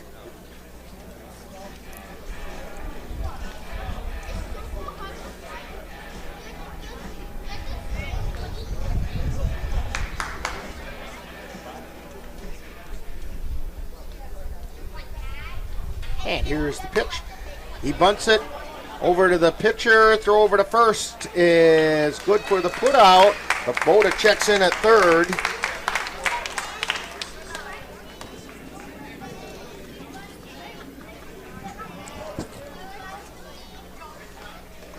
So we have a runner at third with 1 out. And takes us to the top of the order. Campbell Kapanke, who is 1 for 2, singled, struck out, has also drawn a walk.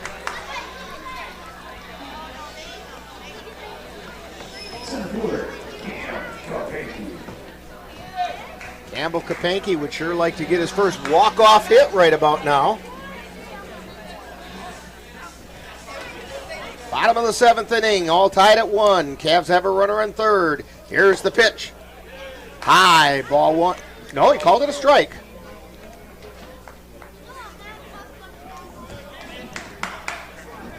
No balls and 1 strike.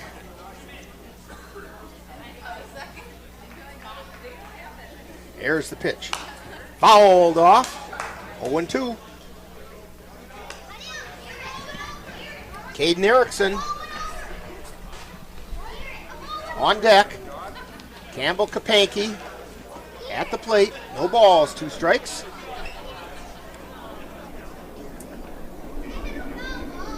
And the pitch.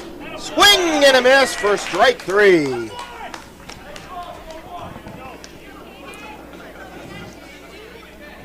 That's going to bring up Caden Erickson with 2 down in the bottom of the 7th. Second baseman, Caden Erickson. Runner on third for the Cavs. Boda takes his lead at third.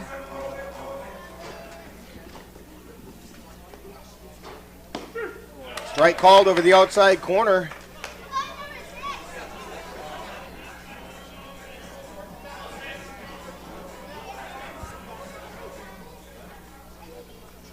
Tyler Gray at the belt.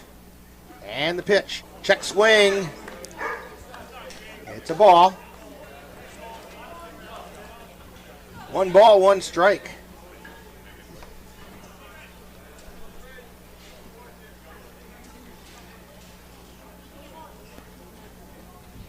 Erickson just wants to put one on the grass in the outfield.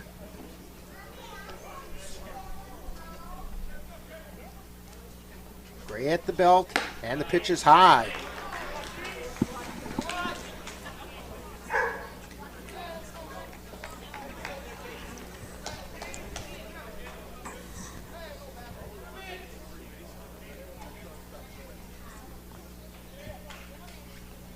And the pitch.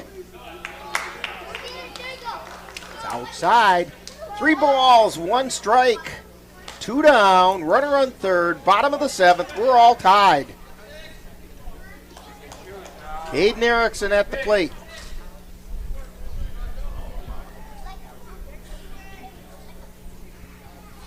Tyler Gray at the belt. And the 3-1 pitch. Called strike over the outside corner.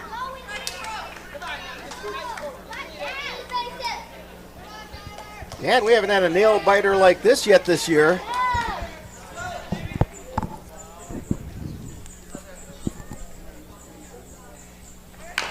And a high chopper over towards second. Tossed to first for the 3rd out.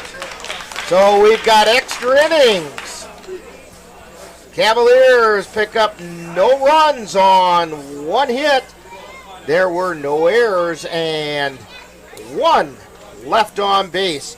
We've completed 7, and we're still all tied at 1 on the Northern Light Webcasting Network and NLWN-TV.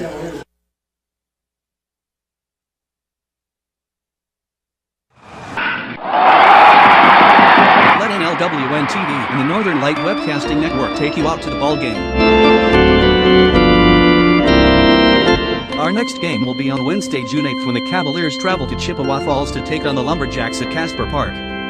Live coverage on the Northern Light Webcasting Network audio service and on NLWN-TV begins with the In the Dugout show at 6:35 p.m. That's live Cavalier baseball on Wednesday, June 8th on the Northern Light Webcasting Network and NLWN-TV.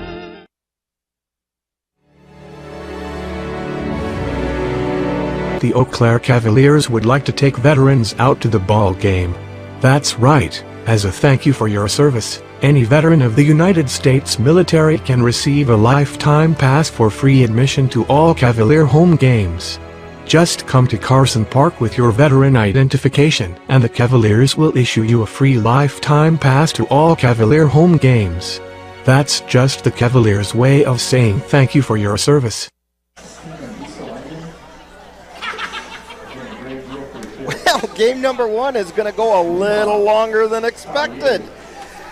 We head into extra innings, all tied at 1. Neither run in this game is an earned run. So by rights, we're watching a double shutout here, but it's not. It's 1-1. Leading off the top of the 8th inning is the top of the order for the Rivermen, Brett Jensen. And the first pitch is a called strike.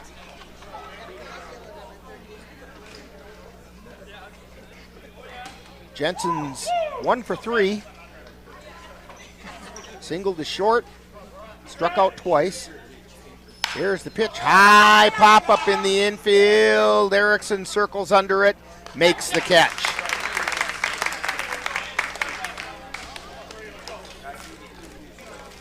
That brings up Andy Neese. Neese is 1 for 2, singled, got on an error and was hit by a pitch. He's been on base every time he stepped up to the plate.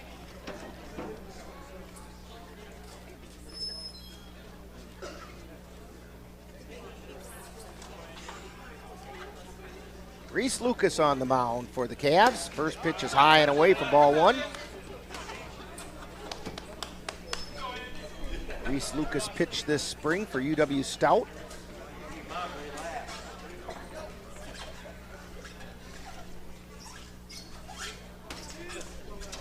The 1-0 pitch. It's inside.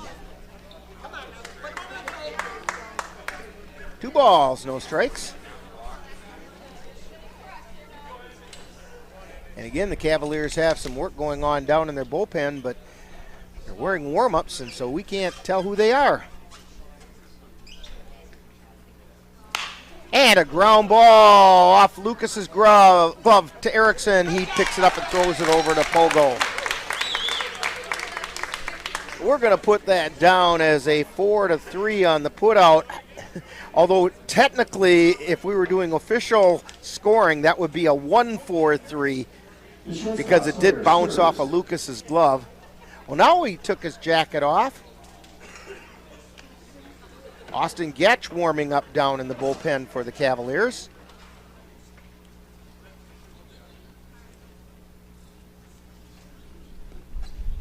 Here's the pitch. It's high and away, ball one. 2 down, nobody on. We're in the 8th inning.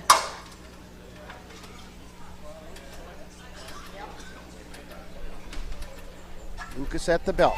And the pitch.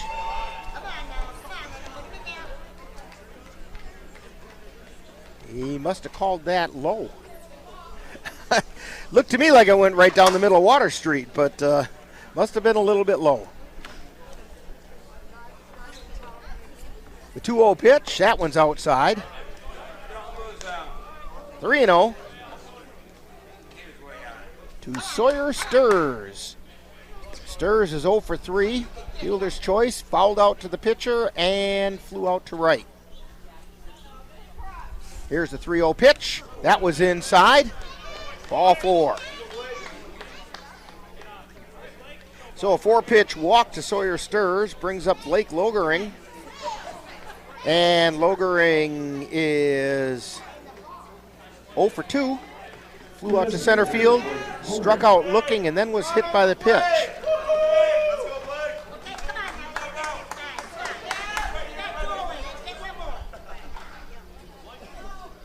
Two down, runner on first. Lucas at the belt, and the pitch. Foul back just over the press box.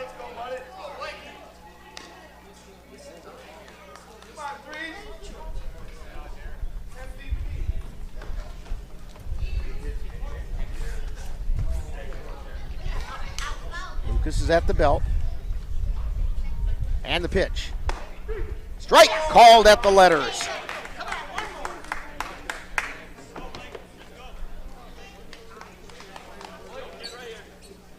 No balls, 2 strikes, 2 down.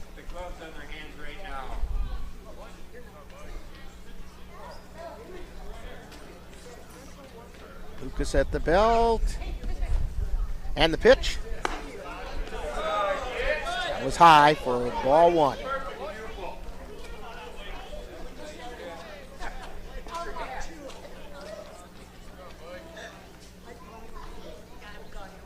Stirs at first.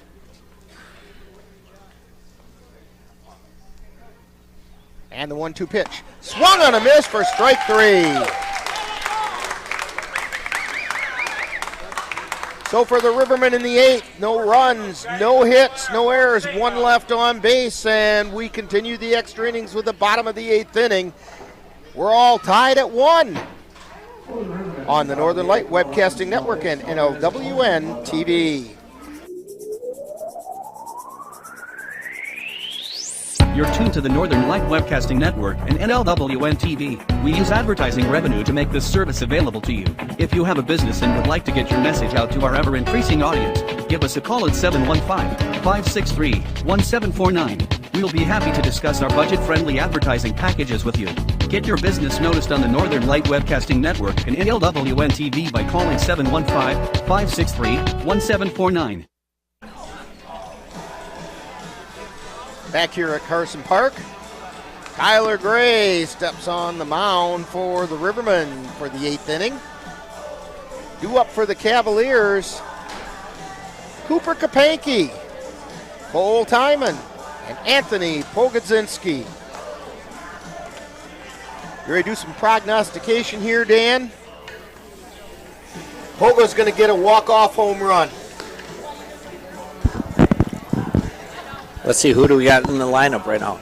We got coming Cooper, up are Kapanke, Timon, and Pogo. So actually, any one of those 3 are capable of doing that. I was going to say, yeah, Cooper, I've seen him pull one out. Seen Pogo put one out. I don't know if I've ever seen Cole Timon put one out. You're right. I've seen Cole Timon hit it out to the warning track and so on, but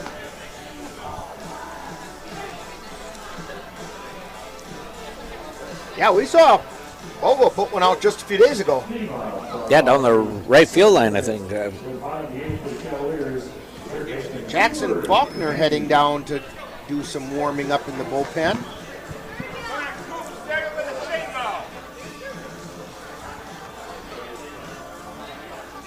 And I don't know if these are for pitching in this game or for getting ready for game 2. Cooper Kapanke at the plate. Tyler Gray winds and fires. Base hit out into left field for Cooper Kapanke to get things started off.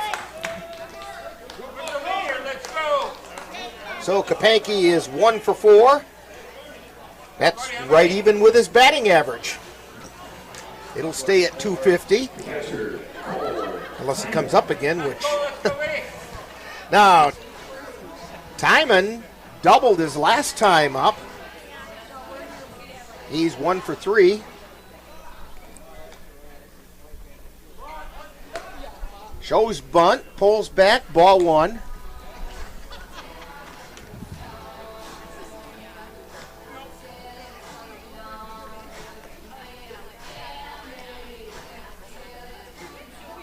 Outfield shading him a little bit toward left. And he lays a bunt down. That's a nice bunt. Throw over to first to get Timon. It was picked up by Tyler Gray to throw over to Jacob Lacey for the out, but it moves Kapanke over. So we have the sacrifice bunt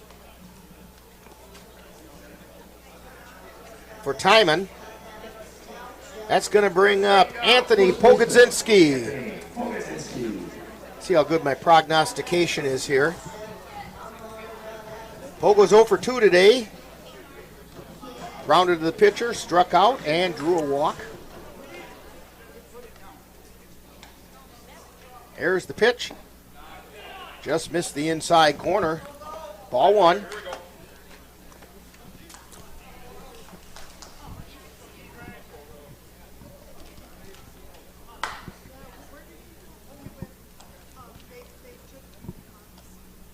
Tyler Gray at the belt, looks over at second. And the pitch. And, oh, he called, it got him. They're saying he got Pogo with it. So Pogo gets on with a hit by pitch. And we will get a courtesy runner, Jaden Nix, I believe.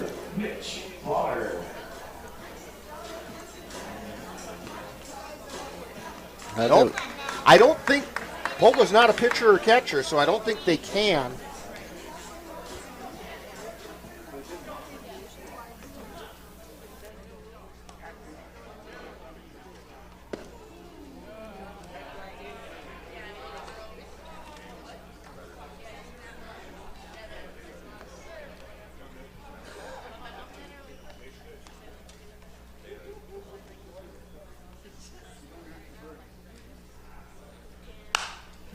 And we have a pop foul back.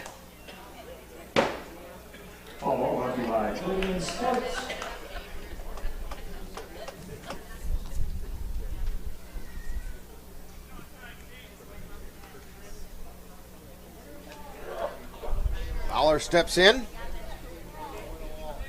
He got a bunt single his last time up. He also got on an error and popped out to second. Chopper foul down the third baseline.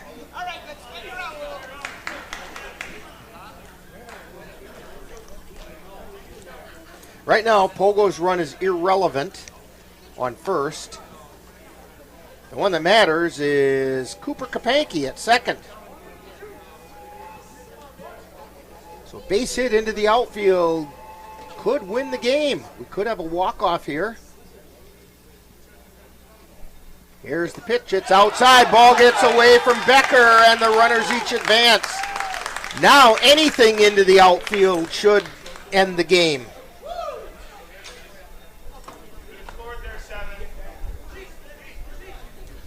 Kapanke at third. Pogo at second. Mitch Voller at the plate. Outfield coming way in. They play shallow like that because if anything is hit deeper than where they are, Kapanke's going to score.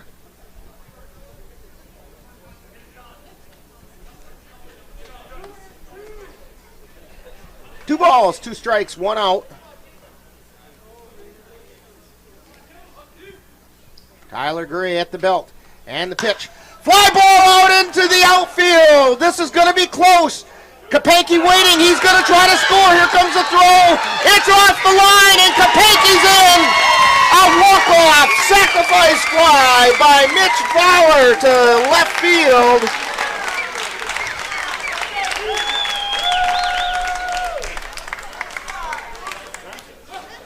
And the Cavaliers end up winning it in extra innings, 2-1.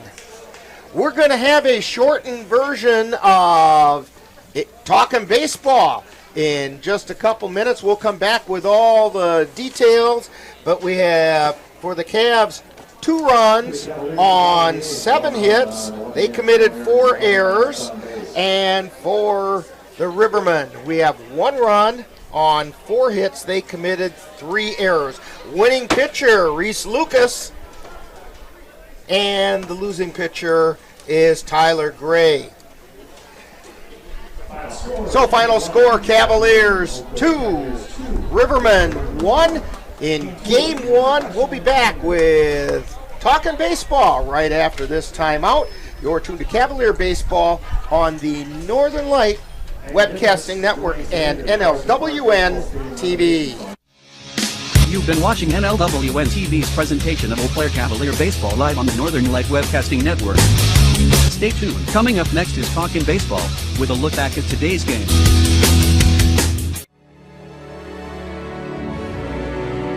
The Eau Claire Cavaliers would like to take veterans out to the ball game.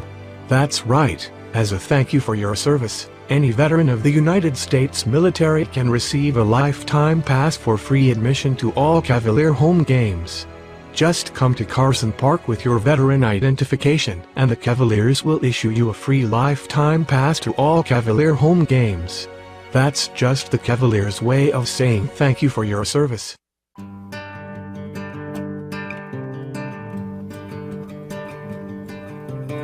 Time now for Talkin' Baseball with a wrap-up of today's Eau Claire Cavalier game. And now, back out to the ballpark.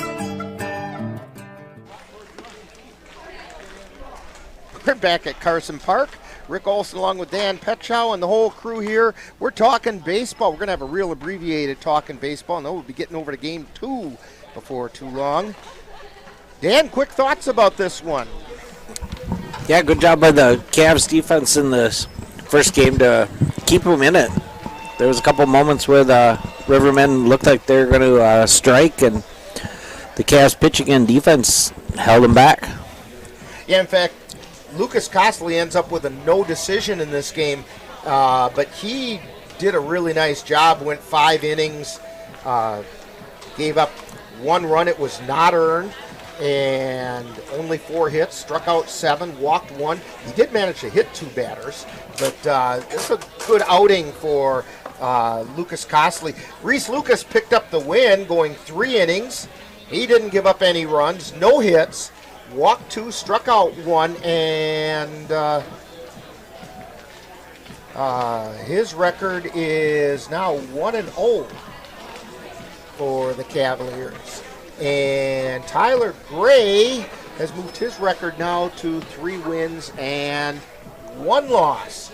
So, Cavaliers win Game 1 by the score of 2-1.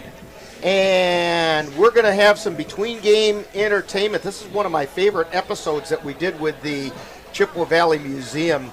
It's called Creepy Collections, and it's got all kinds of really cool stuff in it. So you might want to stay tuned to that. That's coming up next as we do between-game entertainment before game number 2. You've been listening to Talkin' Baseball on the Northern Light Webcasting Network and NLWN-TV.